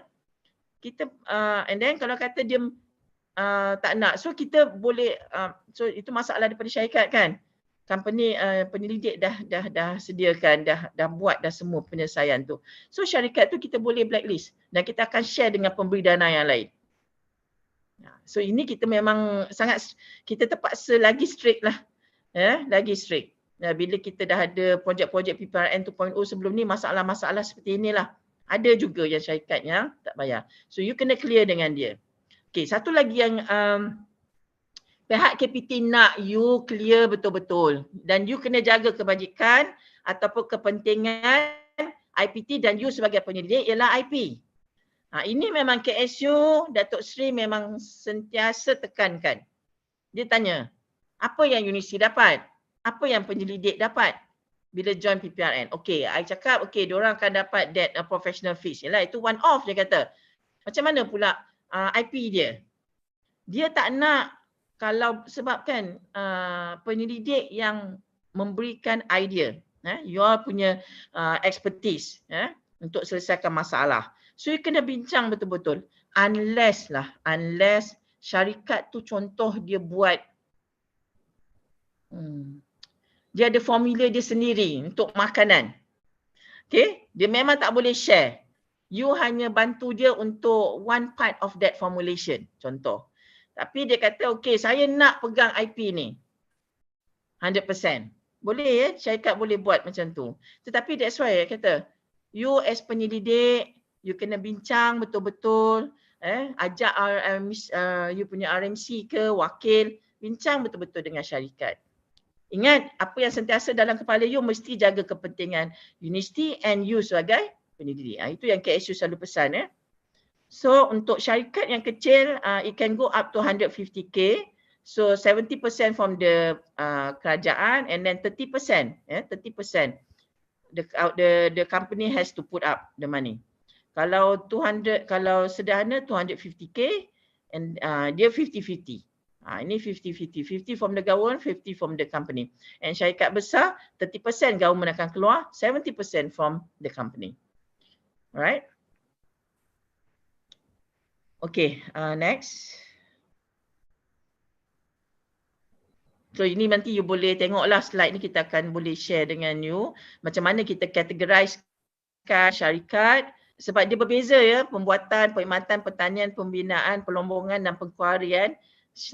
Mikro, kecil, sederhana, besar berbeza dia punya jualan tahunan dia tu, bergantung kepada sektor dia. Okay, next. So ini pemantauan, setiap geran yang kerajaan bagi mesti ada pemantauan. Jadi kita satu, bila you dah dapat projek ni diluluskan, ingat you kena ada hantar laporan. So kalau projek itu dalam tempoh 1 tahun, projek yang 1 tahun ialah untuk projek-projek kecil, sederhana dan besar. So it can go up to 1 year. And kita akan minta laporan inception, inception, laporan awal, interim dan laporan akhir. Okey, itu pemantauan. And then bengkel pemantauan. Wajib wajib penyelidik syarikat RNC kena hadir sama untuk bentangkan hasil projek dia. And then lawatan, kami boleh buat lawatan. Kadang-kadang syarikat dia tak komplain dengan you tau, dia akan komplain dengan Pprn. So bila dia komplain dengan Pprn, kita akan siasat lah. Kita akan tanya penyidik apa masalah ni. Syarikat ni kata penyidik tak pernah datang. Okey, penyidik tak pernah bincang. Tiba-tiba dah ada design, tiba-tiba dah ada mesin. Okey. So kena hati-hati. You all bila bekerjasama dengan syarikat, syarikat ni dia ada macam-macam. Dia ada macam-macam. So hati-hati, pastikan tu saya kata sentiasa ingat kepentingan you penyelidik and also sebagai universiti. Dan ingat etika sebagai penyelidik. Ingat dengan niat bahawa kita nak selesaikan masalah teknologi. Syarikat dia memang nak penyelesaian ni. Sebab dia datang dengan hasrat, bila dia ada penyelesaian ni, dia nak tingkatkan produktiviti dia. Itu memang hasrat kita. Okey, KPI kita ni memang syarikat tu akan dapat tingkatkan produktiviti dengan penyelesaian yang diberikan oleh penyelidik. Itu target kita. Okey, next. Okey, ni peranan penyelidik ni you boleh baca. Saya ada berapa lama masa lagi? Saya rasa dah nak habis ke?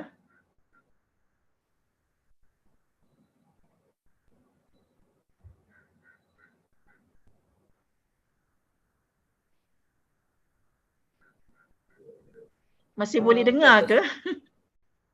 Boleh doktor. Teruskan doktor. Nanti kami akan bagi cue. Tak dengar. Hello?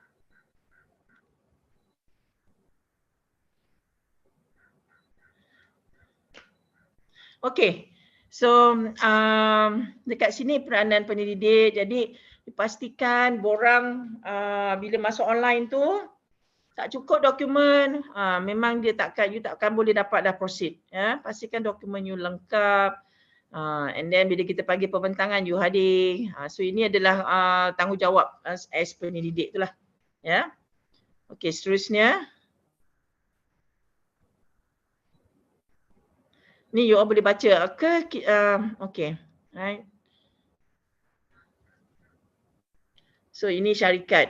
Kadang-kadang problem syarikat ni dia tak boleh bagi you statement 6 bulan. Problem.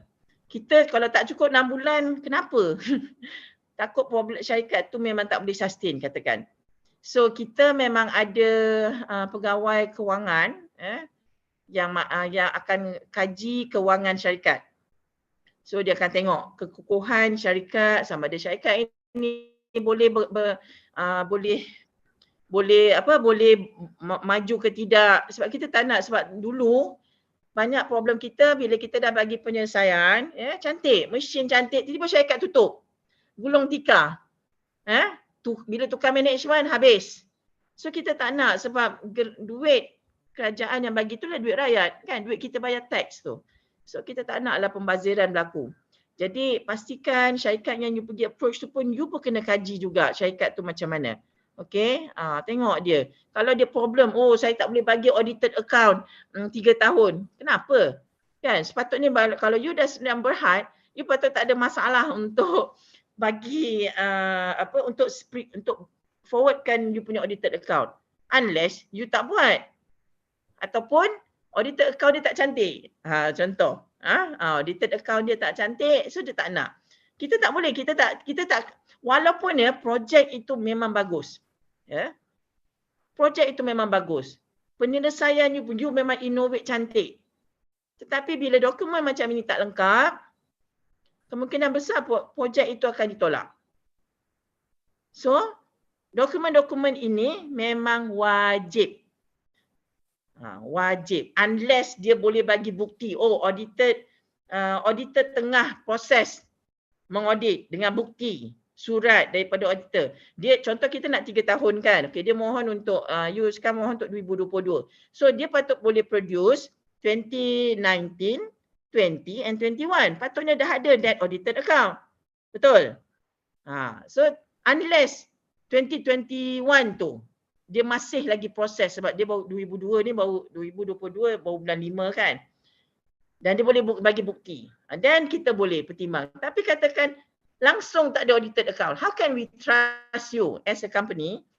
Kita boleh trust you punya syarikat kan, kekuatan syarikat. Nak bayar 5,000 pun tak boleh. So tak boleh. Bukannya kita memang Pprn ni dia punya spirit masa dia diwujudkan memang nak bantu SMEs. Especially micro. But kita bantu pun kita kena pastikan syarikat itu boleh mampu untuk berdaya saing dan hidup. Dan berkembang. Daripada mikro dia boleh jadi syarikat kategori kecil. Itu yang kita nak. Okay. Next. Ini penalti yang memang kita pernah ambil. Jangan buat main perkara-perkara ni. Yang melibatkan perolehan kewangan. Kalau IPTU memang perlukan 3 sebut harga follow. Sebab kita dah ada kes, kita pernah dan dah ambil tindakan dan melibatkan penyelidik itu turun pangkat. Ni saya kena cakap. Saya tak nak beritahu mana, tetapi sekarang ni memang tindakan pada dia memang very harsh. Bukan daripada kami ambil tindakan, tetapi daripada audit. Bila audit masuk dan dia, you tahulah audit masuk kan, dia akan go in deeper and deeper and dia akan dapat detect perkara-perkara ni and then dia akan buat tindakan. So please jangan ada dengan company ni satu lagi, kadang-kadang dia orang manipulate the geran. Okay, macam mana how they manipulate the geran? Sebab nanti bila you tengok you masuk dalam sistem tu, you kena bagi cost project. Dan ada cost project yang di mana syarikat akan cover. Okay. Kita akan tengok kalau cost project itu, syarikat tu memang kena beli.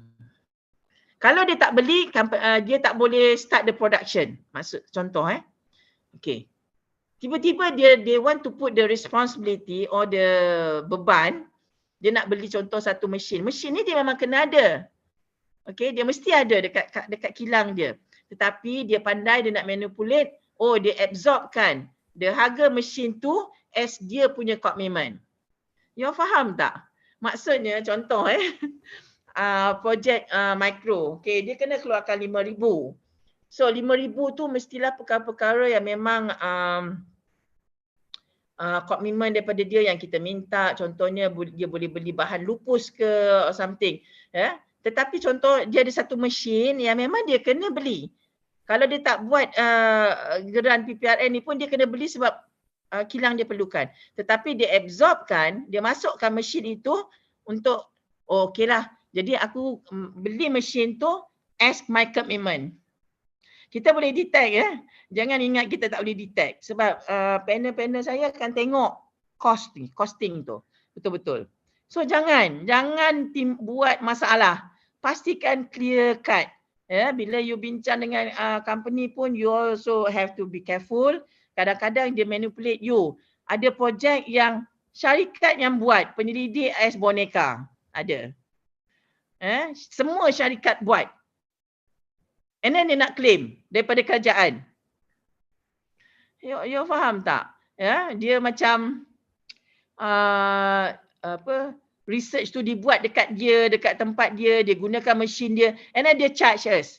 So kerajaan the government have to pay. So kita tolak sebab tak boleh. Sebab memang I think mana-mana IPT pun you tak boleh bila you kerjasama dengan syarikat tu, buat apa pula you beli daripada syarikat yang sama bahan-bahan dia. You kena belilah sebut harga tu, you kena beli syarikat. Kan ada 3 sebut harga. Kenapa pula you ambil daripada syarikat yang you kerjasama? Dah betul-betul dah ada conflict of interest. Okay? Alright. Next slide. Okay, ini data lah. Sedikit data sehingga Disember 2022. So itu total project kita lah setakat ni. Kalau tengok government dah spend around like 21 million untuk PPRN. So bilangan projek ni daripada 667 projek tu, so kita ada 481 projek lah yang kita bagi status tamat dengan jaya. Okay, you akan happy lah kalau you dapat surat status tamat dengan jaya, maksudnya syarikat memang boleh guna penyelesaian you, dia happy dan produktiviti dia meningkat. Okay, alright. Saya rasa itu je slide yang last. Macam mana kita nak ini kajian oleh MPC lah, sebab bila kita bagi grant definitely kita nak tahu apa impact. So kita buat impact studies lah by MPC, and dia dapati bahawa 30% of the company tu memang dia punya production dia meningkat. So there is like positive impact from the Pprn. Okay, so macam mana ya nak soalan? Saya pun tak boleh dengar you all punya side.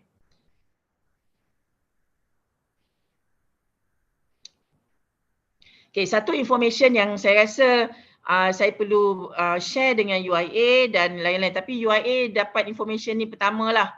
Sebab kita akan bagi surat rasmi kepada semua IPT, kepada semua RMC. Okay, kita tengah buka fasa 2. Patutnya fasa 2 ini kita tutup pada 27 bulan 5. Tetapi sekarang kita extend sehingga hujung Jun sebab this is the last fasa. There's not going to be any fasa after this. Okay, kita tak akan buka lagi Pprn untuk fasa ketiga. So, you all kena, kalau nak mohon sekarang, tarikh tutup 30 Jun. Kita akan beritahu dengan RMC, dah tak ada lagi fasa lepas ini. Ya, yeah? Alright. Okay, so jadi kat sini kalau ada soalan boleh inform, boleh hantar email, kita akan cuba jawab. Ya. Yeah? Saya minta maaf sekali lagi kalau sebab technical glitch tu ambil masa you all semua, dan hopefully I wish you luck. Okay, kalau boleh kali ni fasa 2 banyak proposal from UIA.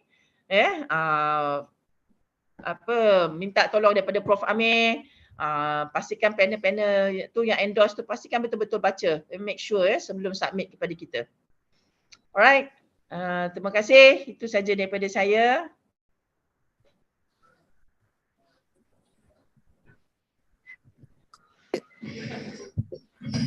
Okey, Dr. Siti, terima kasih dari pihak kami juga. Perkongsian yang sangat padat dan berinformasi. Okey, ada soalan ke? Okey, tak apa. Kita akan panjangkan soalan sekiranya ada. Kita ada terima beberapa tadi. Soalan ni kita akan emailkan dan jawapan kita akan bagi kepada pemberi soalan semula. Okey, kita akan teruskan dengan sesi seterusnya. Adalah perkongsian daripada penyelidik yang pernah mendapat grant Pprn. Tanpa membuang masa, saya ingin menjemput Dr. Muhammad Hafiz Isnin from Kuliah of Allied Health, dan dia punya collaborator adalah Mr. Muhammad Afiq Arifin Azman daripada My Optocare Group Private Limited. Dr. Hafiz online kan? Yes, I'm here. Can you hear me? Yeah, sure, Doctor. Okay. Terus proceed, Doktor. Okay, thank you, Sister MC. Assalamualaikum warahmatullahi wabarakatuh to all RMC members and colleagues. So actually this project I was co-researcher, not the PI. Okay, so the PI has a class today, so he asked me to present the sharing session with you guys. Okay, the overview of the project. So the project is aimed to transfer the knowledge of the in terms of blue blocking lenses to optometrists, enabling them to distinguish between different level of protection provided by various lenses. Okay, before I discuss about detail about this, so I would like to give you a briefing about the harmful of blue light when it enters our eye. So first, it can cause the blue light. The blue light has is the short wavelength cahaya, short wavelength light, and it can cause the damage on the retina. If you heard about our structure of the eye, retina is the nerves, the sensory system of the eye, as well as it can cause disruption of our sleeping time lah. In terms of the simple language for you to understand. So the blue light, the hazard of the blue light is it can cause what you call damages of our retina, and at the same time it can cause what you call the disruption of sleeping time. Okay, blue light blue light is also originated from our screen, especially on the phone. So nowadays, as we know, people are more exposing on the phone, which contains blue light in the phone. So that's why this project comes in. Okay, so the activities. Before we discuss the activity, I would like to give you some insight of the lens that can block the blue light. Many manufacturers has claimed that their lenses or their product can block the blue light. So we conduct some small study and found that not 100% of the lenses can protect or blocking 1% blue light. Okay, so the activities that we conducted is we developed mobile apps which contains what they call the index number of blue light which can block which block the light it enters into the eye. At the same time, we provide questionnaire. And ask the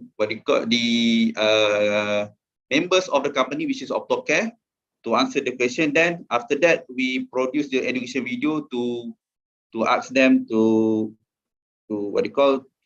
watch and then to learn, and then to re-answer the questionnaire. So we look at the graph at the very right side. So before answering the questionnaire, there's the pattern not so good, but after they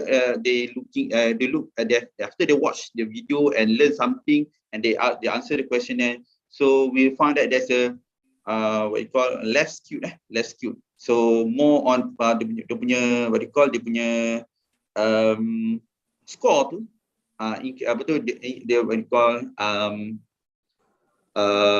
punya kesedaran also knowledge on the harmful of the blue light is increased.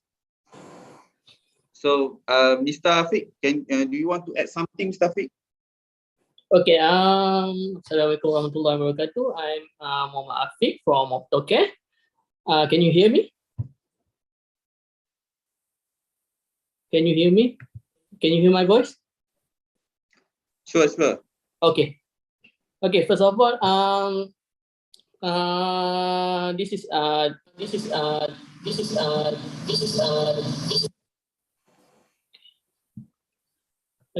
the effect of the blue light upon the towards the eyes. So the study the project is to transfer the knowledge from the university side to our to optometrists.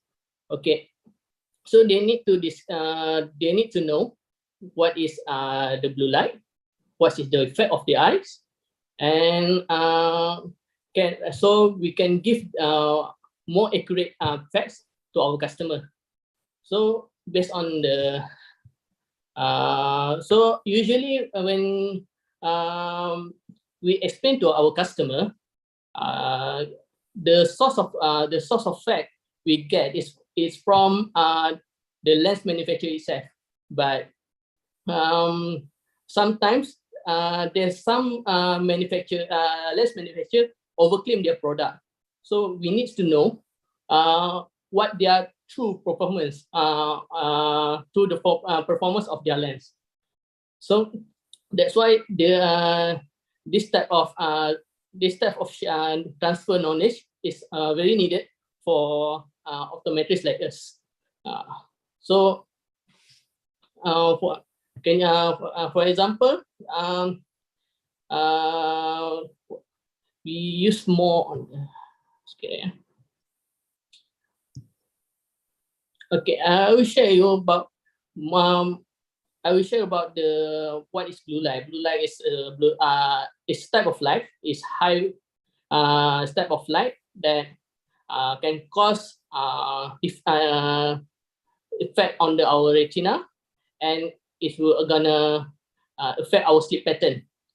Okay, so we use it. It is this type of lens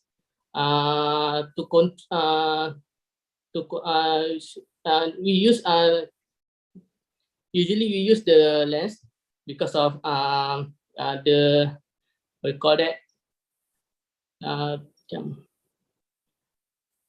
most of us kebanyakan orang banyak guna use the phone banyak which is the primary source of the blue light. Okay, so this is their so blue light ni for their protection. Okay, so as the optometrist we need to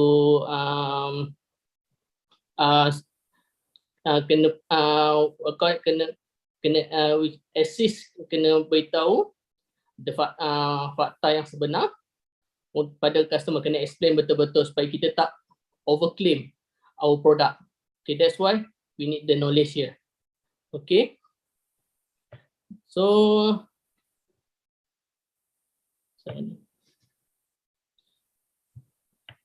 I think actually for the activities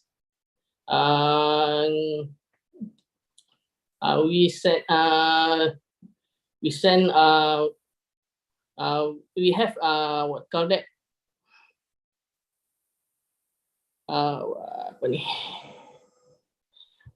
we have survey to give to our optometrists all around Malaysia. So we need them to download the apps and looks up the informative video, and then we ask them feedback survey to know what to study, the knowledge of the optometrist after they are reviewing the videos. Okay, I think I need anything to add on, Doctor? Okay, when you have after the project we develop apps, so you can we can download apps in Google Play Store. I am blue light hazard. So I am blue light hazard. You can download it, and then you can see there's a two info there, which is retinal and circadian indices and lens summary. So retinal indices means that okay, how much the lens can block the light that can what you call can cause the damage on the retina. So we range the number from 0 to 1. So 0 means that totally what you call the blue light is totally blocked, enters into our eye while using the lens, and one is fully the blue light can enter our eyes fully, can enter our eyes. So when you click the second part, which is lens summary index apps, you can see that the indices number, retinal indices, which abbreviation is RI, secondary indexes, which can lead to what you call disturbance of sleeping time. So secondary index, similar with the retinal index, we range from 0 to 1. So 0 means that no sleeping time can disturb, and 1 is sleeping time is disturbing. So the information is already there. So the importance is the importance, or the what you call the benefit that industry can use is they can show to their client, okay, this is the lens that you can wear, that you will wear. Okay, this is indices, the number of indices. Okay, 0 represent blocking of the blue light. 1 totally blue lights can enter into your eyes, and that leads to many things into your eyes, as well as sleeping time. So it can help the industry. It can help, especially on the optometrists and their assistants to explain to their customers or their clients about the lenses that they will buy and wear. I think that's it from us. Any questions from the members?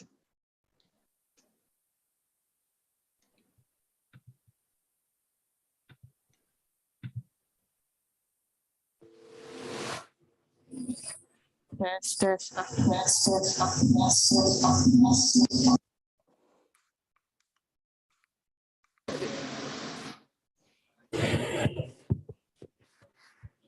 Okey, daripada Gombak ada ke? Ada soalan? Okey, tak ada. Online? Daripada Zoom?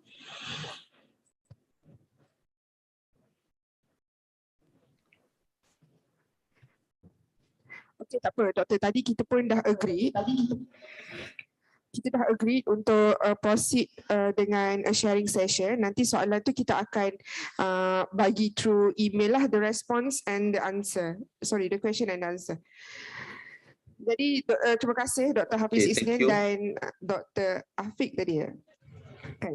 Okay, tanpa membuang masa, kita pergi ke session terakhir perkongsian daripada technologist Dr. Nur Aiman Sukinda from Kuliah of Engineering, dan collaborator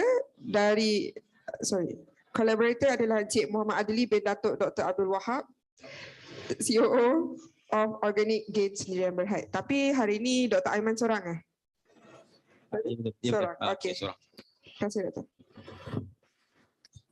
Bismillahirrahmanirrahim. Assalamualaikum warahmatullahi wabarakatuh, and very good afternoon. Thank you our MC and our Deputy Director Prof. Hafiz, our Director of Research Management Center Professor Dr. Amir, our Director Office of Industrial Link Associate Professor Dr. Karul Azami, my former lecturer, and also we have our speaker Professor Dr. Ahmad Fazil, and also other speaker and Dean as well, KOE, Dr. Sani, and all the industries, staff, lecturers. First of all, Alhamdulillah, praise to Allah Subhanahu wa Ta'ala for allowing us to have our session. I think this is the first time since we have our face-to-face session, I think almost quite 2 years. We only have online session, and today I consider it's a hybrid session, and I will try to make it as short as possible. The food is there. And I know this is actually Jamuan Raya, so I just try to share a bit my experience during doing my Pprn project. Alright, basically I will just share a bit on the actually Pprn grant background is already shared just now. I just go through very fast on that, and then a bit on the grant proposal, some tips, yeah, maybe some tips that you can use to apply for Pprn grant, and then the advantages. I will stress on the advantages of Pprn grant, why you should actually apply the Pprn grant. Also, I think this is the most actually I can say that the most interesting grant, yeah. And then I will share my project, and then just some acknowledgement. All right, this one I just go very fast. Actually, Pprn grant started in 2015. Yeah, in 2015, quite long ago. Actually, I have not joined the IAUM yet. At that time, I was in Polytechnic Kuching Sarawak, and at that time, Polytechnic Kuching not so much grant, so we just focus on grant like Pprn. So I actually involved indirectly in the Pprn grant during my time in Polytechnic Kuching Sarawak. And just go through very fast on this. And this is some of the areas it's already covered. And then this is the manufacturing area is the most highest application. Yeah, of course, manufacturing, you can say that a lot of area involve a lot of manufacturing sector. And then yeah, for the two scope, yeah, product innovation as well as process innovation. So my project is focusing on the process innovation. And again, now we are focusing the IR 4.0. Again, I think all the industry understand that now in Malaysia, we still in IR 2.0 and 3.0. And not yet, I think, in 4.0, but still, this is one of the tips. If you are planning to apply Pprn grant, you need to include the element of IR 4.0. Right. This is also as a matching grant. So this one also very important, especially when you start to apply the Pprn grant, because this is where your budget is coming from. Yeah, you need to identify the company size, either micro, small, medium, or large, because this is the maximum amount that you can apply.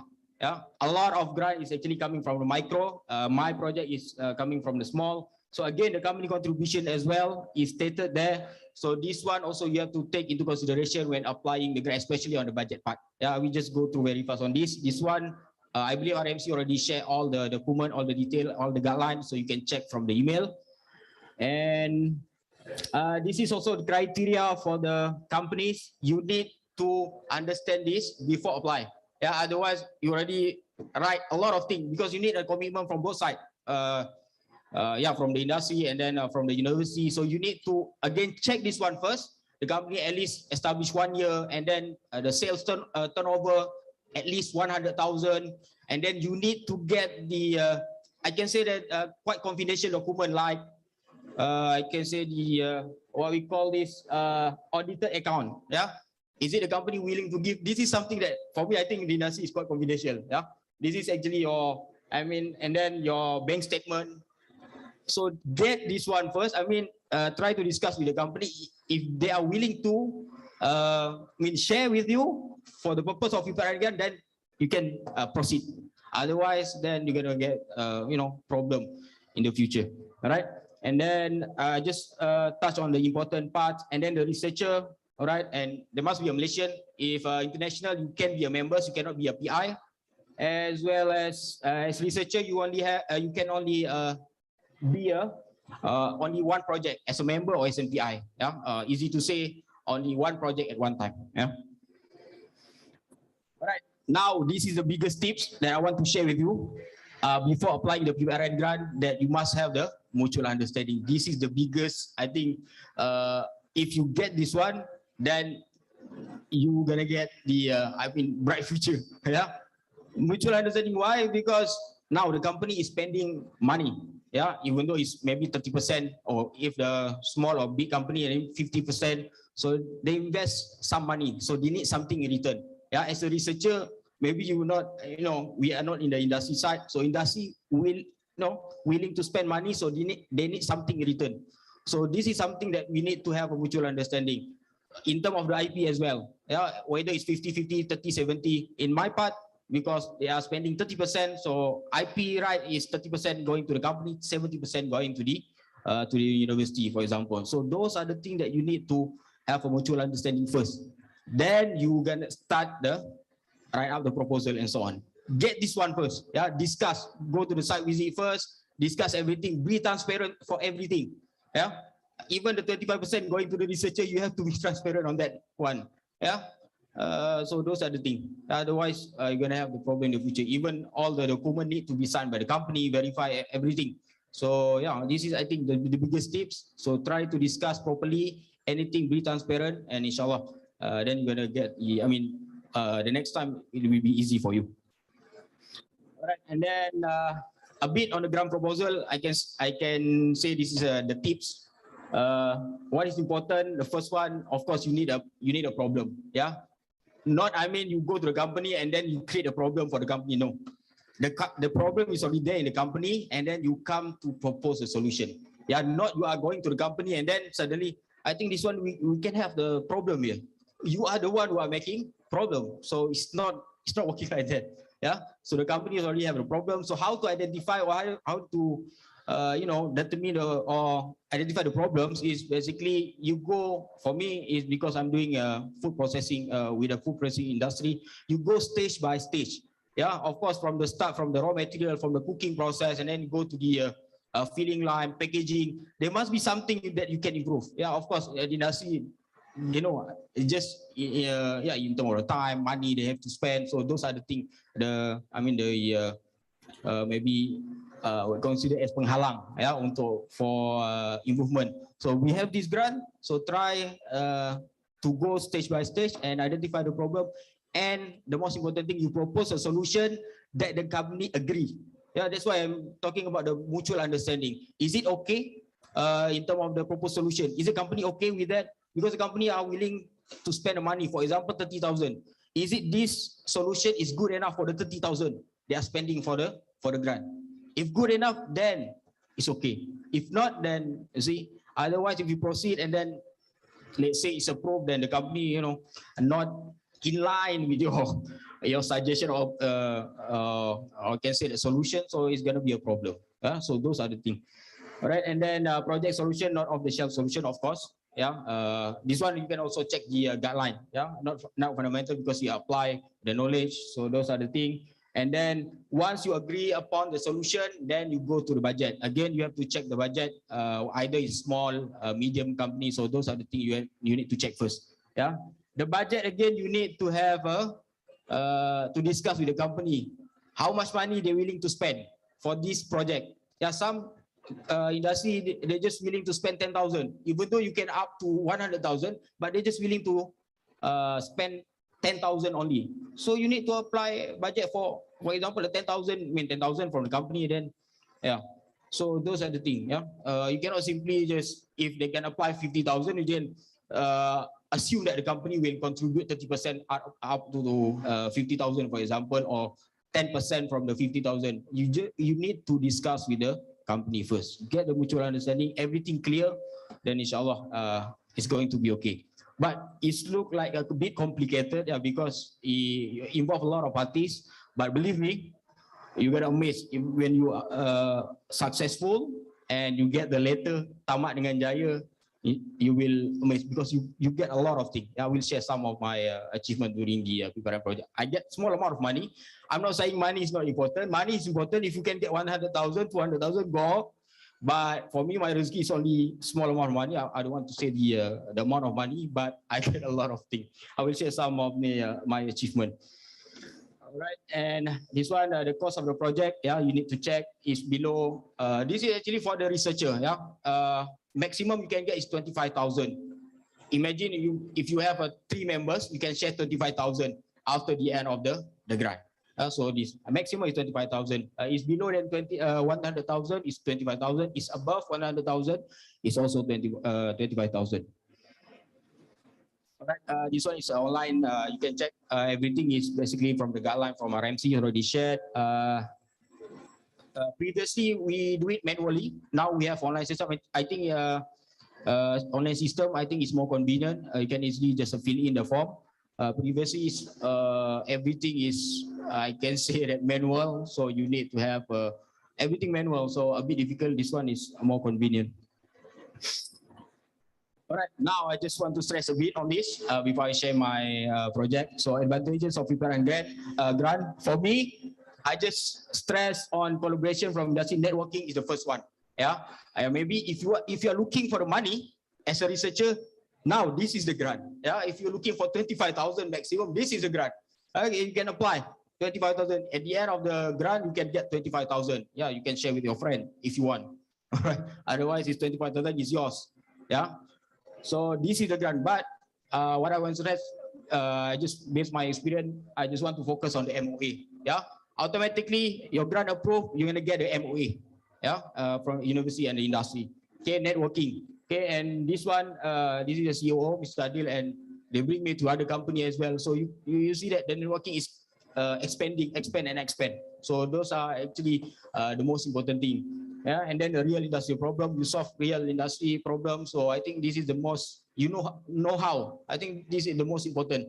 Yeah, and you also involve a student. So you see a lot of parties involved, university, student, you yourself, yeah, industry. So the impact will be massive. And then, yeah, number 3 is researcher professional fees. As I mentioned, if you are looking for the money, this is the grant. This one is halal, you can take it 25,000. Yeah, if you maximum. Yeah. If FRJS, you don't have the grant, you don't have the money for the researcher. But this one, yes, you have. All right. And then IP award publication for this grant only. Yeah, I currently applied 2 IP and 2 the next 2 inshallah. So only under 1 grant now I can apply 4 IP. Publication is a bit difficult, but you can tweak sometimes to publish your paper because this one is apply grant. And then award, yeah, because you actually contribute or you fabricate a product, so you can join a lot of competition. Yeah, we'll just share a bit on that. And then the last one, I think this is also very important, the company trust. Once you deliver the project, you get the trust from the company, from the industry, they will again contact you for the next project. I will also share with this after this. All right, and I just go very fast. I don't want to explain this one. So basically, the company name is Korean Games in Abroad. It's a food processing industry located in Bangi and established in 2014. So they are doing the food product. So blended ingredients, santan, gapu, everything. Yeah, they have a lot of variety of products. And the problem, I just make it short.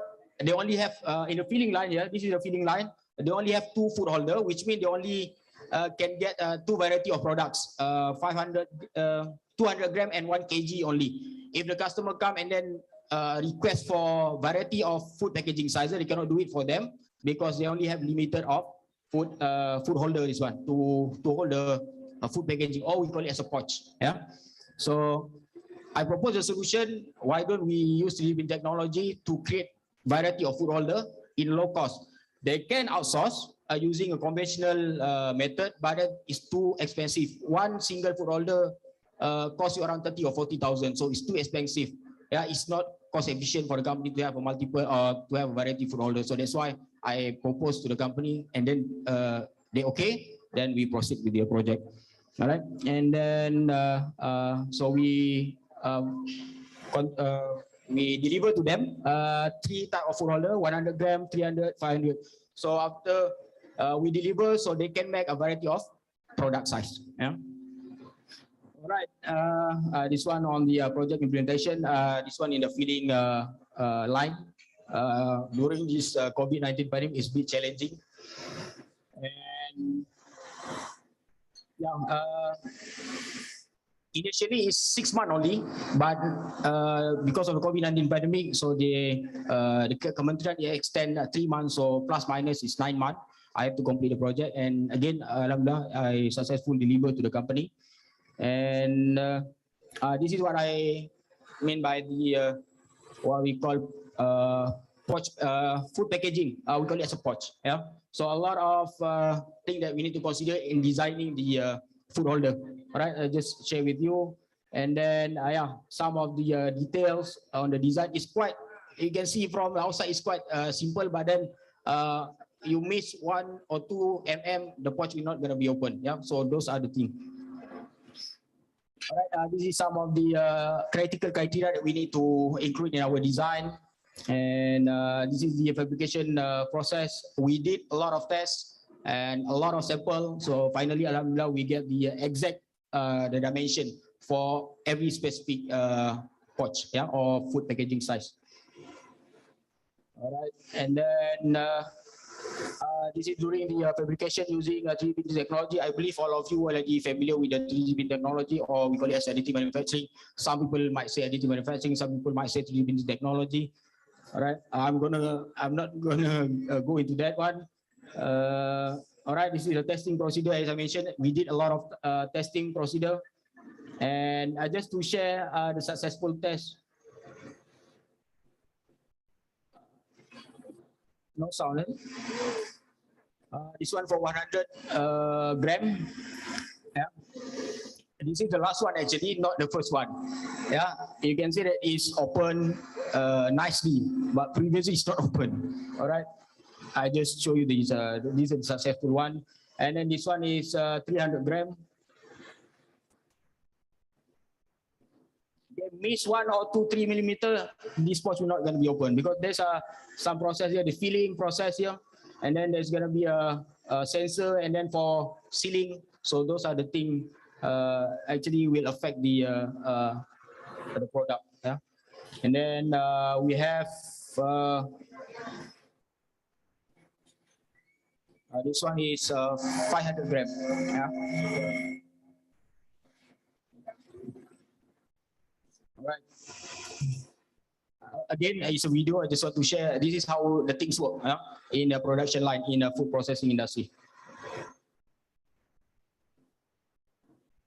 No sound. Okay, it's actually this is the.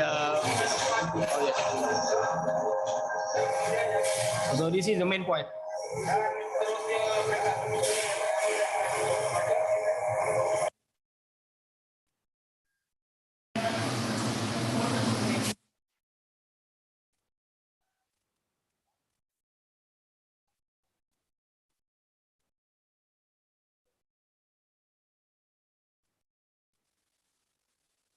The company now, they need to check the quality manually. So again, this is some area that we can improve. All right, and then I just want to share the project output. And so this is a project delivery. We are able to successfully deliver all the 3 food orders to the company. And then just to share, this is the output. Can you see that before doing a conventional method, 300 something, and after when you apply the 3D technology, we can only 14 ringgit. So the company save a lot of cost. Yeah. So those are the thing. And then production time, 1 month, we can go to 1 week. Yeah, of course you need to have a 3D printer like 5 or 5, 6. But then still, 3D printer is quite cheap now. FDM after expired, I think after expired 20 years ago. Yeah. Started FDM is 1992, first patented, and then after 20 years it's already expired. Then now China growing up, building a 3D printer, 1,000, even 600 you can get the 3D printer. All right, now we're talking about SDG a lot, sustainable development goal. Again, I just relate to what SDG. Now this existing method using conventional machine, you can see that high cost. I'm not saying that 3D printer is better in term. Compared to conventional machining.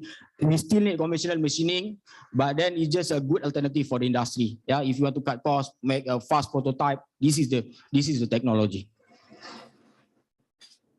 I just want to share some words from the CEO, Cik Muhammad Adil bin Dato' Rahab, as we successfully deliver the project.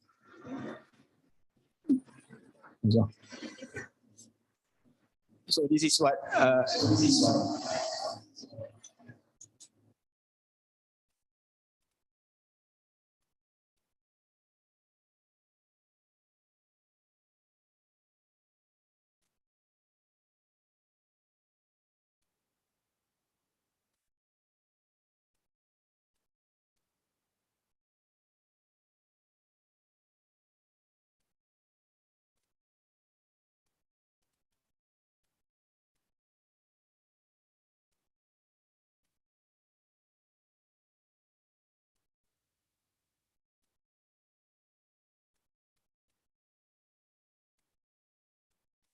I'm not forcing him to take the video, but this is a requirement from the Kementerian that we need to send the video, yeah, all the achievement, everything. So I just record everything and then put the YouTube, send to the Kementerian.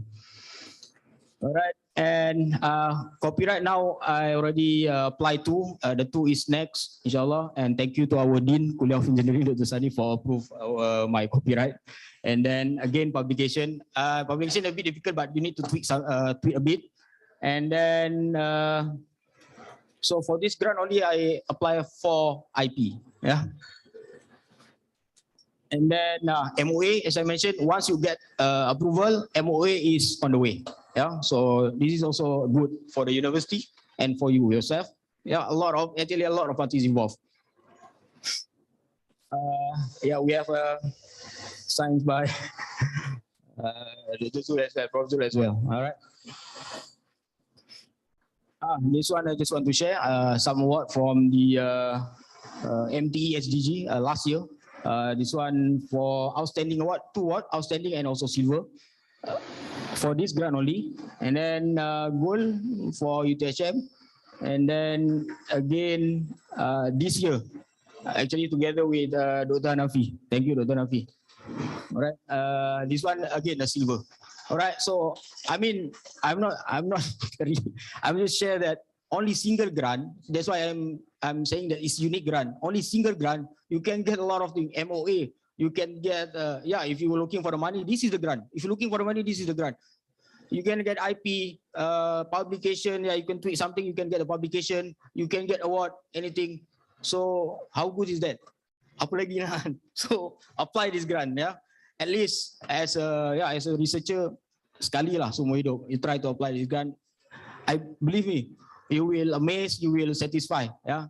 But the thing is that once your grant is, I mean, successful. It's not successful, then a lot of things you need to answer to the kementerian, yeah, to the university, to the industry as well, because industry contribute the money. Yeah. All right, and then this is what you're waiting for. The surat or the letter from the kementerian tamat dengan jaya. There are 3 status: tamat dengan jaya is successful, and then the other one is tamat dengan adaptasi or finish with adaptation, mean some of the objectives has not been achieved. And then the last one is fail. So tamat dengan jaya is the best thing. Then yeah, you're gonna get good record to the kementerian and university as well. And as I mentioned, one of the advantages is you get the company trust. So this is the impact. Yeah, the company again contact me to give me another project. This one is not under the Pprn grant, but it's continuation project. Yeah, this one is already delivered. The company keep producing new products. This one is chocolate in a bottle jar or something, plastic jar or something. So we need to have a new food holder. I just want to share. This is during the test. They just put a water. Supposed to be it's a chocolate.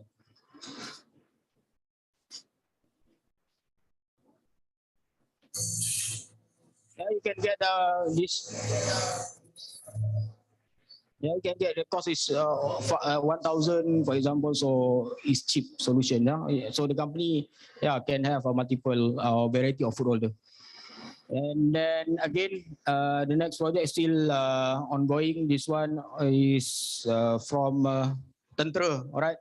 But the Tentera is giving specific pouch, so we need to design a specific food holder for the pouch. Yeah, so imagine that if the companies need to spend 30,000-40,000 every specific packaging size of pouch, so it's not cost efficient. Yeah, because this one is sometimes it just one shot only. Then after this contract finish, then they will not use again the food holder. So those are the things. So if you are just spending 1,000 for this project, I think is worth it for the company. All right, so I think that's all for me. Some acknowledgement, especially for the Kementerian. I think this is a very good grant initiative from them to bring closer between academia and the industry. And then thank you so much for RMC. I believe they give full cooperation from the beginning, as I just actually joined IUM. So even the simple thing like claim everything, they actually guide me throughout the process. Thank you so much. And I think I communicate with Sister Sabaria, I think, yeah. And thank you so much for that. RMC overall, thank you so much. And then for IUM, For the MOA, for Kuliah Engineering, thank you so much, Dr. Sani, for giving full support, and thank you so much for the room. Thank you so much for that. Inshallah, we will try to fully utilize that. And again, to Organic Games in Abroad and to the MTech Research Unit. I think some of you are not familiar with the MTech, still new. Actually, it's rebranding, and hopefully we can contribute more on this in the future. All right. Thank you to Prof. Fazil. Actually, during my first briefing Pprn with Prof. Fazil, I think it's just five or six questions kan. Cuma ada macam tu lah. Aja briefing, personal briefing. I think because of personal briefing, then yeah, I managed to secure the grant. I think that's all for me. Thank you so much. The food is there, and I think that's all. If you have any question, if not, then yeah.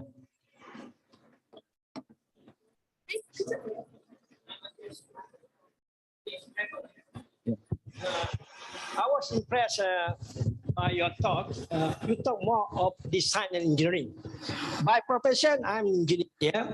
Now I'm 68. I turned into service industry. That means tourism.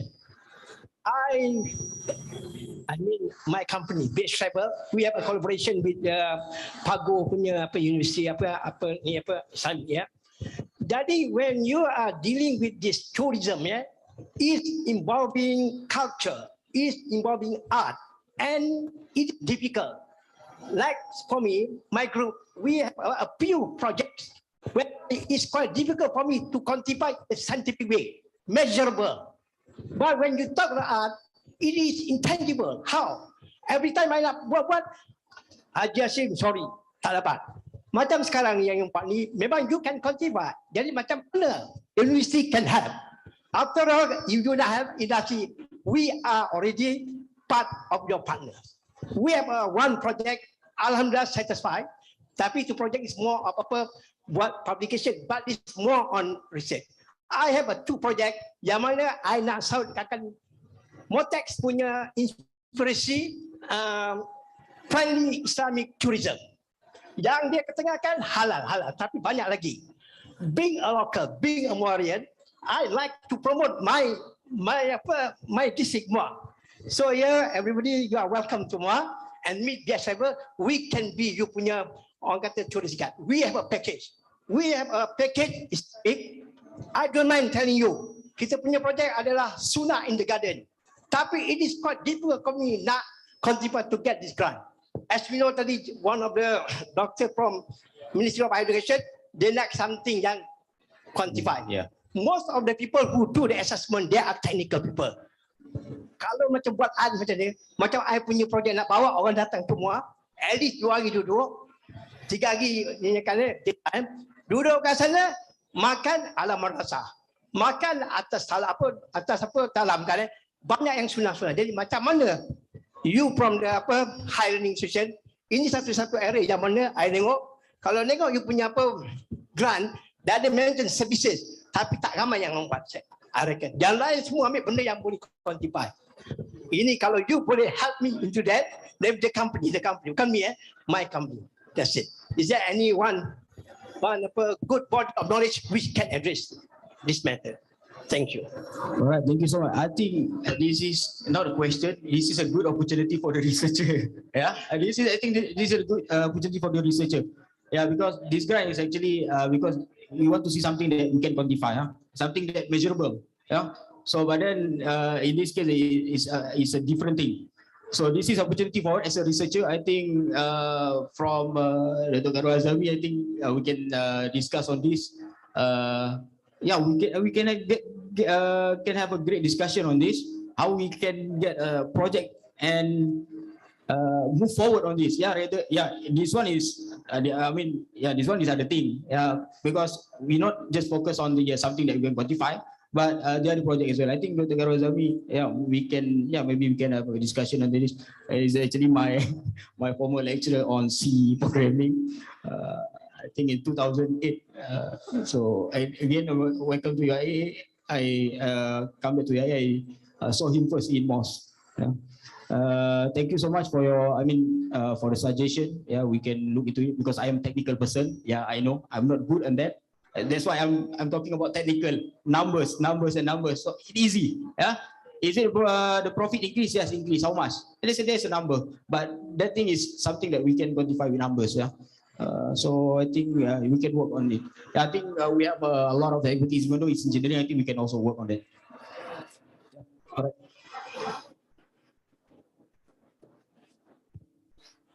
Okay, thank you so much, Dr. Aiman, for such a very fruitful, short and sweet sharing. Okay lah, saya daripada RMC. Kalau saya tak tengok tulisan di belakang baju, saya tak kenal industri mana. Terima kasih Lieutenant Commander, saya tahu inilah orangnya daripada BH Travel. Okey, jadi di kesempatan ini saya nak ambil masa sedikit. Kita nak jemput industri, memperkenalkan industri masing-masing, company masing-masing. Short and sweet introduction. Okay, kita start dengan meja ni. Assalamualaikum, terima kasih bagi opportunity untuk saya. The company name is Altus Oil and Gas Malaysia Sdn Bhd. Our core business related to vessel agency services. We supply the crewing, the activity that related to vessel in and out from and to the port. And number 2, we provide a cargo carrying unit, they call it CCU. And number 3, marine services. And one of the activity that related to marine services is vessel tank cleaning, where we collaborate with UIA under CUTE, Doctor, where we introduce the robotic type of activities. Itu quick introduction on company. Okey, terima kasih Encik. Okey, kita bergerak sekali ya. Okey. Tak. Okey, kita jemput next company daripada mana? MTC Engineering. Assalamualaikum, selamat raya. Maaf saya berhenti. Saya Lieutenant Colonel IR Juani daripada MTC Engineering ataupun MTC Defence. MTC Engineering is a company that deals a lot with oil and gas and marine engineering. But my area in the MTC Engineering is more towards defense and security. So MTC has initiated collaboration with UITM actually. We established a laboratory, high energy material research lab. This lab focus more on R&D to explore in propulsion, rocket motor propulsion. So based on my experience, 24 years in military, in defense, in Air Force, I found that we are lack of expert, we are lack of knowledge and exploration activities in rocket propulsion. So that's why we initiate this collaboration with university. In fact, we also collaborate with UIA, which my counterpart, Dr. Hanafi Azmi. He's expert in hybrid rocket propulsion. So we venture into two type of rocket motor, solid rocket propellant and hybrid rocket motor. So this is a niche area. Basically, if you talk about applying grant and to prove ROI, definitely we fail to make it happen because it is a long route to achieve, to acquire the technology. We are left behind a lot from other countries. So that's why we try to initiate and a move or effort towards this acquisition of the technology. So basically, I hope we have tried a lot to apply grant. You mentioned just now FRGS, Pprn, MOSTI, SRF. We have applied a lot, but when you come to niche industry, we have a problem.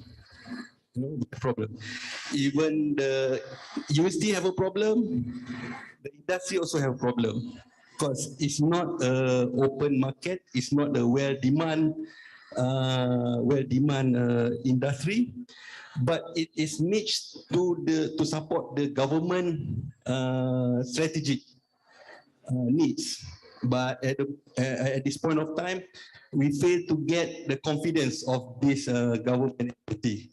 We fail to get the confidence or to convince, especially the military. So it's still a long way, but I hope in 5 years, 10 years, we can make change. That is our aspiration. Okay. That's all. Thank you. Okey, seterusnya from Juara. Okey. Untuk pengetahuan semua, Dr. Hanafi Azmi ni antara kita panggil orang yang famous ya di Facebook. Dia viral on the Rocket Genius. Kalau siapa pernah scroll mesti pernah jumpa, betul tak? Assalamualaikum, selamat Hari Raya. My name is Azli. I'm from Juara. Actually, our company is a bit different from the others. We do cleaning services actually. So why we here? Because of we see that we are way behind from our neighbor countries like Indonesia and Singapore. So we have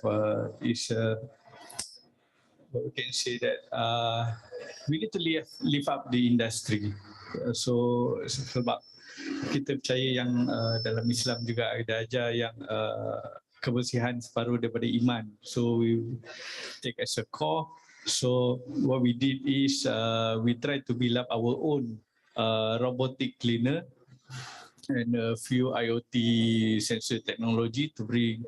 Actually, the main idea is to lift up the industry so that we can at least have par with our neighbor country, and to promote because of the mindset of Malaysian is cleaning is a 3D job, and it's a last choice. There's no career at all. So to be frank, I was a cleaner when I was 18. So this is where I am, and there's a career in cleaning industry. So this is where, with technology, we hope that local can join our industry, and we can together make our country also better than our neighbor country. That's all. Yeah. Okey, terima kasih. Kita ke company seterusnya. Puan. Hai, Assalamualaikum. Saya Marina Sulaiman daripada MAPIM Malaysia. Mungkin ada biasa ke dengan MAPIM Malaysia? Okey, Alhamdulillah. Okey, kalau yang tak biasa tu, MAPIM Malaysia ialah NGO, Majlis Perundingan Islam Malaysia. Which MAPIM ni bantu domestically dengan luar negara jugalah, seperti Syria, Gaza dan lain-lain lah. Tapi MAPIM ni berbeza dengan NGO lain sebenarnya. MAPIM ni sebagai NGO, there's public fund to donate, and also kita salurkanlah sumbangan kepada asnaf-asnaf. Tetapi lainnya dengan MAPIM ni, we are also self-salvation agency. Di bawah MAPIM kita ada ladang umah, which some of the team dah pergi ke Kedah Utara semua sebab to prepare untuk korban, to slaughter for coming korban ni lah.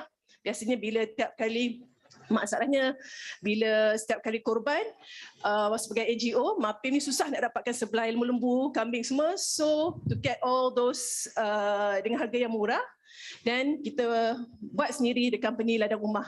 And we got AP, dan kita buat juga dengan NGO lain lah, seperti NGO Ustazah Asma dan lain-lain lah. Okay, one of the MAPIM agency tu ladang rumah lah. Then another one ialah untuk Merhaba. Kita ada superstore, dah bermula setahun lebih di Bangi, Merhaba Superstore. Dan saya juga sebagai Ketua Media MAPIM, saya juga wearing two hats. Satu ialah sebagai Media MAPIM, to promote MAPIM, activities, promotion and all, AMP. Dan juga saya juga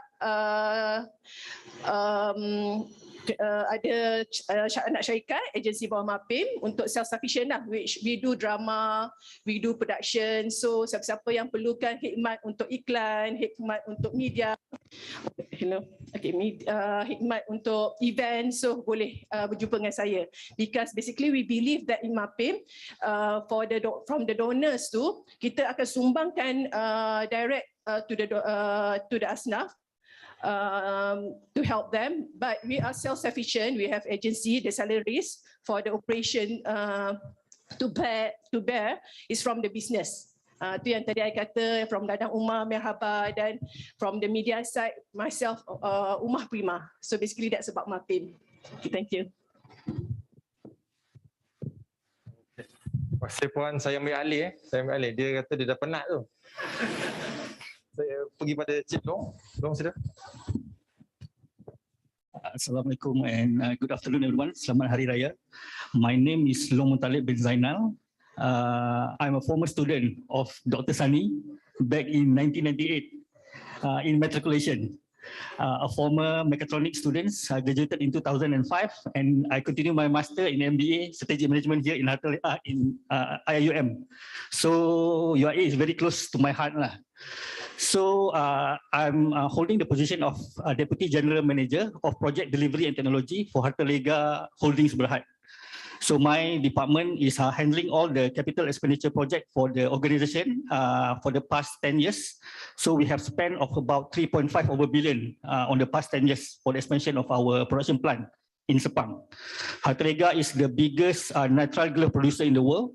So maybe not a Malaysian knows, but actually Malaysia is the #1 glove producer in the world. We hold 60% of the world market. So for the past 2 years, I think actually all the glove manufacturers did enjoy because of the COVID situation. And that is what bring me to, I can say, this location today.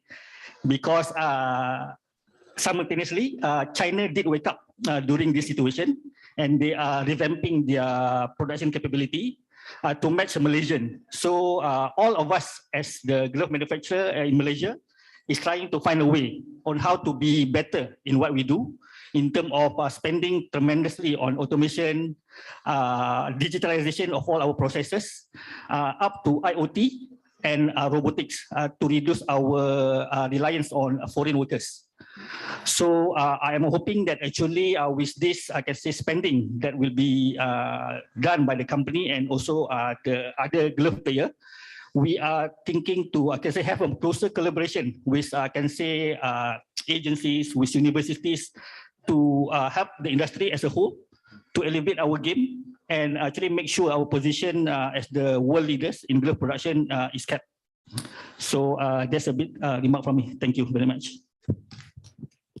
Thank you, Cik Long. I pass it on to Puan Zulaika from Mercy Malaysia. Assalamualaikum and good morning. My name is Zulaika Zulkifli from Mercy Malaysia. I believe most of you also know Mercy Malaysia. Our focus is on disaster relief, medical and non-medical relief, sustainable development, and also humanitarian development.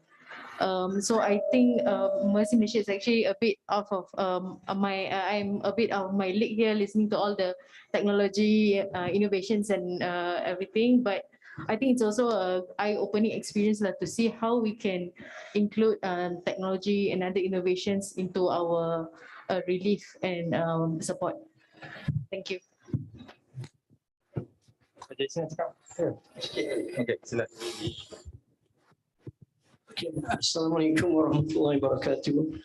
Ini saya terus terang, saya sekarang cakap nak promote saya punya company, BH Travel. Siapa kalau BH Travel berjaya, UIA pun berjaya juga. Sebab kita ada apa orang kata partnership. Ya. Jadi BH Travel basically orang tanya saya, ini BH Travel ni apa? Bani Hashim punya kata? Bukan. BH Travel Beyond Horizon Travel. Kenapa? Saya belajar. Saya pun ada tu guru saya juga kan. Dia kata the best teacher is not the professor, it's not the doctor, it's not the one with masters of PhD. The best teacher are the environment. Jadi nak bagi orang ni, nak ubah minda orang ni, kalau dia dah tak boleh ikut satu-satu prinsip, seorang doktor beritahu dia, seorang PhD beritahu tak ada, you bawa dia, you jalankan dia daripada satu poin ke satu poin, insya-Allah dia akan berubah. Saya berani cakap sama, saya ada internship budak-budak bukan saja daripada UIA, daripada lain-lain punya universiti. Baru ni satu daripada cara saya buat internship, alhamdulillah saya punya company walaupun dalam gawat, kita pun orang kata ada kita punya orang kata rumah kita di Saudi Arabia sana ya. Saya bawa student internship, saya bawa saya punya student budak yang belum lagi budak UIA tapi daripada lain universiti, baru balik 2 hari yang lepas, baru balik daripada Mekah Madinah. Mereka pergi sebelum. Jadi orang tanya, budak ni bayar, mak bapak ni bayar tak sampai 5,000, tapi boleh duduk sana sampai 40 hari. Macam mana? Ini saya kata creativity. Creativity ni orang kata macam mana? Pergi kat sana, kalau kita punya niat baik, kita nak bagi orang ni yang kata buka minda dia, macam-macam pertolongan yang akan dapat sebenarnya. Saya yakinnya. Jadi di sini alhamdulillah saya ingat dalam bilik ni saya yang paling tua saja. Sampai sekarang saya 68 tahun. Saya memang dahaga, saya memang tunggu suasana macam ni. Dah 2 tahun saya duduk di Muar sana. Saya punya office PH table, dia punya orang kata HQ adalah di Muar. Tempat mana? Nama dia satu kampung namanya Parit. Nama Parit orang kata wah ini memang kampung tu. Tapi Sakai pula. Lagi teruk. Lepas tu nama pula darat. Parit Sakai darat. Sampai ada lagi satu kampung nama Parit Sakai laut. Dia lagi advance. Sebab laut dia lagi advance kan. Lepas tu orang datang. No wonder Jasim you nak buat kat kampung. Saya punya branch office saya dekat Subang Jaya, dekat Damansara. Terbalik kan. Jadi kalau siapa nak tengok what we did, pergilah di Muar. Kalau dengan orang kata warga keluarga UIA di Paguh tu, kita dah macam adik-beradik semua sekali. Jadi di sini alhamdulillah yang organisasi pun ni satu opportunity. Sampai saya ni saya dah tinggalkan saya punya technicality. Saya ada chartered engineer, saya ada professional engineer. Memang kau cakap pasal research ni memang ni kerana ni memang pernah saya buat. Sampai saya satu daripada orang kata tim yang buat Malaysia punya kapal perang ya. Kita buat kapal perang kita kan. Jadi di rumah sana kan. Saya one of the team kan. Jadi sekarang apabila umur 60 tahun saya kata saya nak balik Muar. Muar noted as a bandar pencen. Sekarang 68 dah 7 tahun saya aktif. Inilah kerja-kerja tourism. Alhamdulillah UIA terima kita sebagai partner. Inilah satu orang kata satu penilaian baru saya nak sama-sama. Sekian, terima kasih. Assalamualaikum warahmatullahi wabarakatuh. Beralih pada Misa, Cik Hud. Assalamualaikum warahmatullahi wabarakatuh. Nama saya Hud Sulaiman ya. Saya dari MISA, Malaysian Institute of Sustainable Agriculture. Our NGO actually focus on sustainable farming. Yeah?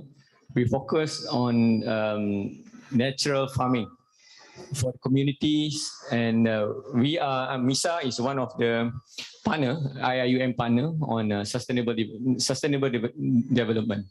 And then we have a few projects with IIUM, and this is very good opportunity with researchers, and then so then we can work together in the near future. Thank you.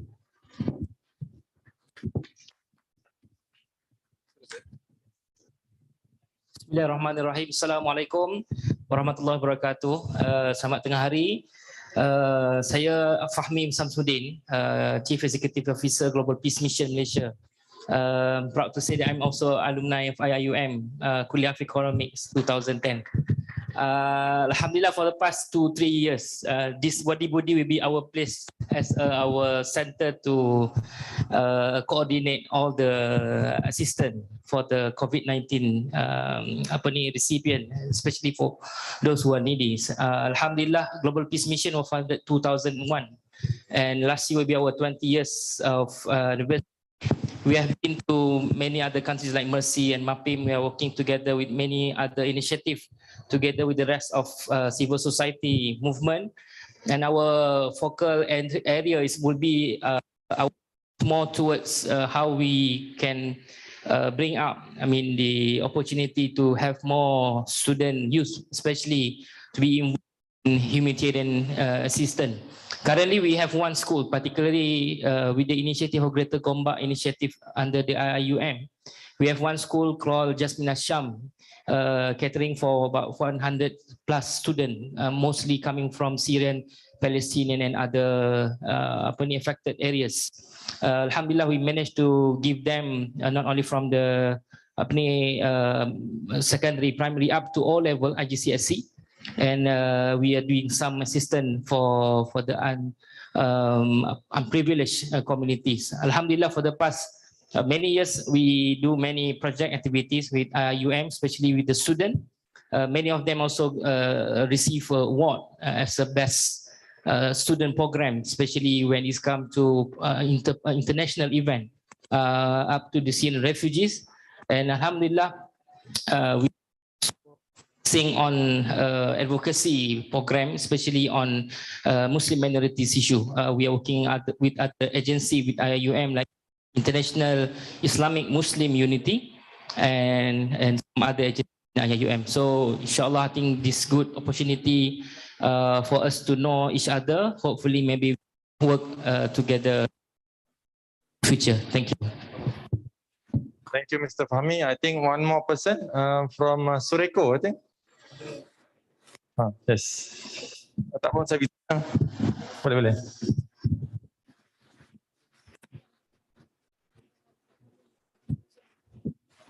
Saya ingat tak kena? Kena. Okey, bismillahirrahmanirrahim. Assalamualaikum warahmatullahi. Nama saya Muhammad Syukri bin Muhammad Amin daripada Sureko Shuritan. Kalau tengokkan ni mungkin yang otai-otai atau sini-sini pernah dengar lah kot. Sureko Shuritan. Okey. Ditubuhkan pada tahun 1999, tapi kalau tengokkan tak padan lah dengan umur saya ni. Okey, saya second batch pada management yang baru, insyaAllah. Okey, kami fokus kepada herba, okey, dan collaboration ni dengan UIA insyaAllah yang pertama kali. Terima kasih kepada Dr. Fauzia ataupun nama glamour Dr. G. Okey, untuk macam mana kami cuba untuk attract pemain-pemain muda pula dalam bidang industri ni, herba. Okey, kalau tengok Malaysia ni memang terkenal dengan kehijauan lah Nusantara kan. Tapi kekuatan kita memang kat situ. So kami rasa haruslah kami untuk attract player-player muda ni untuk bersama dengan kami. Tapi dengan cara macam mana? Dengan teknologi dan insyaAllah bersama kepakaran dan UIA ada dan ilmuan-ilmuan daripada UIA ni insyaAllah kita akan cuba idea barulah. Dan Dr. G ni juga cuba untuk mengetengahkan dengan dia punya robotik ke apa-apa teknologi lah insyaAllah. Dan view pandang saya yang belumlah tua lagi, insyaAllah muda, nampak angle mana kita nak tackle pemain-pemain muda ni insyaAllah. Okey, tu saja kot. Saya ingat tak kena. Okey, terima kasih Prof. Tak apa, sama-sama. Mesti kena punya. Kita identify industri. Saya serahkan balik pada Ain. Tak ada. Okay. Sorry. Okay. Terima kasih Industries. Jadi tanpa membuang masa, saya tengok kita pun dah resah ya sekarang. Jadi kita jemput Profesor Dr. Ahmad Hafiz untuk bagi sedikit ucapan lah sebelum kita mengakhiri majlis ini.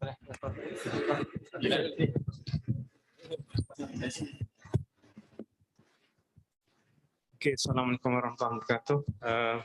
First of all, thank you to RMC organizing the nice meeting today, and also to all the industry that willing to come to UIA Selamat Hari Raya, and it's a good momentum. I think we have from our desk we have NGOs where I think the next time is for them to come and see, and we can actually give a suggestion. Similar to Tuan Najim, we also can actually help you. Of course, you need to come and we can discuss. And we also have from industry just now from Penawa. We identified a few things that we can do together. And of course, it's not something that we can do. But if let's say we work together, put up the brain together and met the brain together, I think we can do something. Okay. Saya pun dulu banyak juga masa muda dulu dengan industri. Okay, saya ada produk saya dalam market. Nak suruh macam tadi NGO kata macam mana kita nak capai ke peringkat atas government menteri, memang tak dapat. Kita ni rakyat biasa, kena understand that we are rakyat marhai. Okay, walaupun produk good product. Saya punya group kita hasilkan artificial bone. Artificial bone, bila kita nak cari venture capitalist, tak ada dalam Malaysia yang nak. Dia pun tak faham apa dia artificial bone. Bila one company from German datang, okay, Prof, willing to invest for 200 million euro in your company. The next day, government said, we have your golden share. So tak boleh jual. So, but the GLC take the product, and the product still in the market, and it's actually been sold all over, except for America, because we need the FDA. I went to America, it needs $1 billion to actually do the clinical trial, because in America, any test, any product must be done on their land. The cheapest to do is in Hawaii, not the American proper. But to get the European certification is easy. CE. CE can be done in Philippines, Singapore, now in our country. Before this, tak ada. So it's not easy. Kita punya produk sekarang, earlier was on the GLC, dia dah jual pada company, now it's private company. I won't say the company yet because they're still dalam negotiation.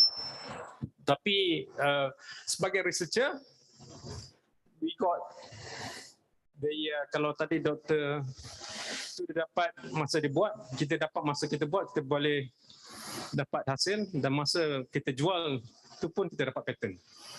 Yang tu is kita RMC tahu lah berapa banyak. Tapi nak beritahu, that's how we do it. And dan for the past 20 years, grant tak pernah putus kan. Sebab you dah buat macam tu, bila people know you, people will come to see you, and people will willing to pour money and to do it with you. Dan saya rasa dekat Muam kita ada melawat KLM hari itu di Pagoh, dan kita pergi melawat juga kawasan yang mana Pagoh nak tolong. Saya rasa perkara tu nanti saya rasa saya punya special officer Prof Fadil boleh jumpa dengan Tuan Haji, kita duduk dan kita bincang macam nak buat. It's not about the figures, that the engineering is about the impact they want to do for the people. I think yang tu kita boleh buat. Dan saya rasa sekarang dengan new director of RMC, kalau ada apa-apa masalah pada industri, come to see us. We will find people to do something for you all. InsyaAllah. Okay, thank you very much. Assalamualaikum warahmatullahi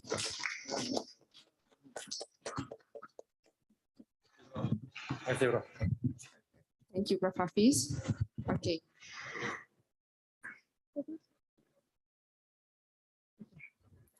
Thank you for all, both virtually and physically. And let's end our session today with Tasbih Khafarah dan Suratul As.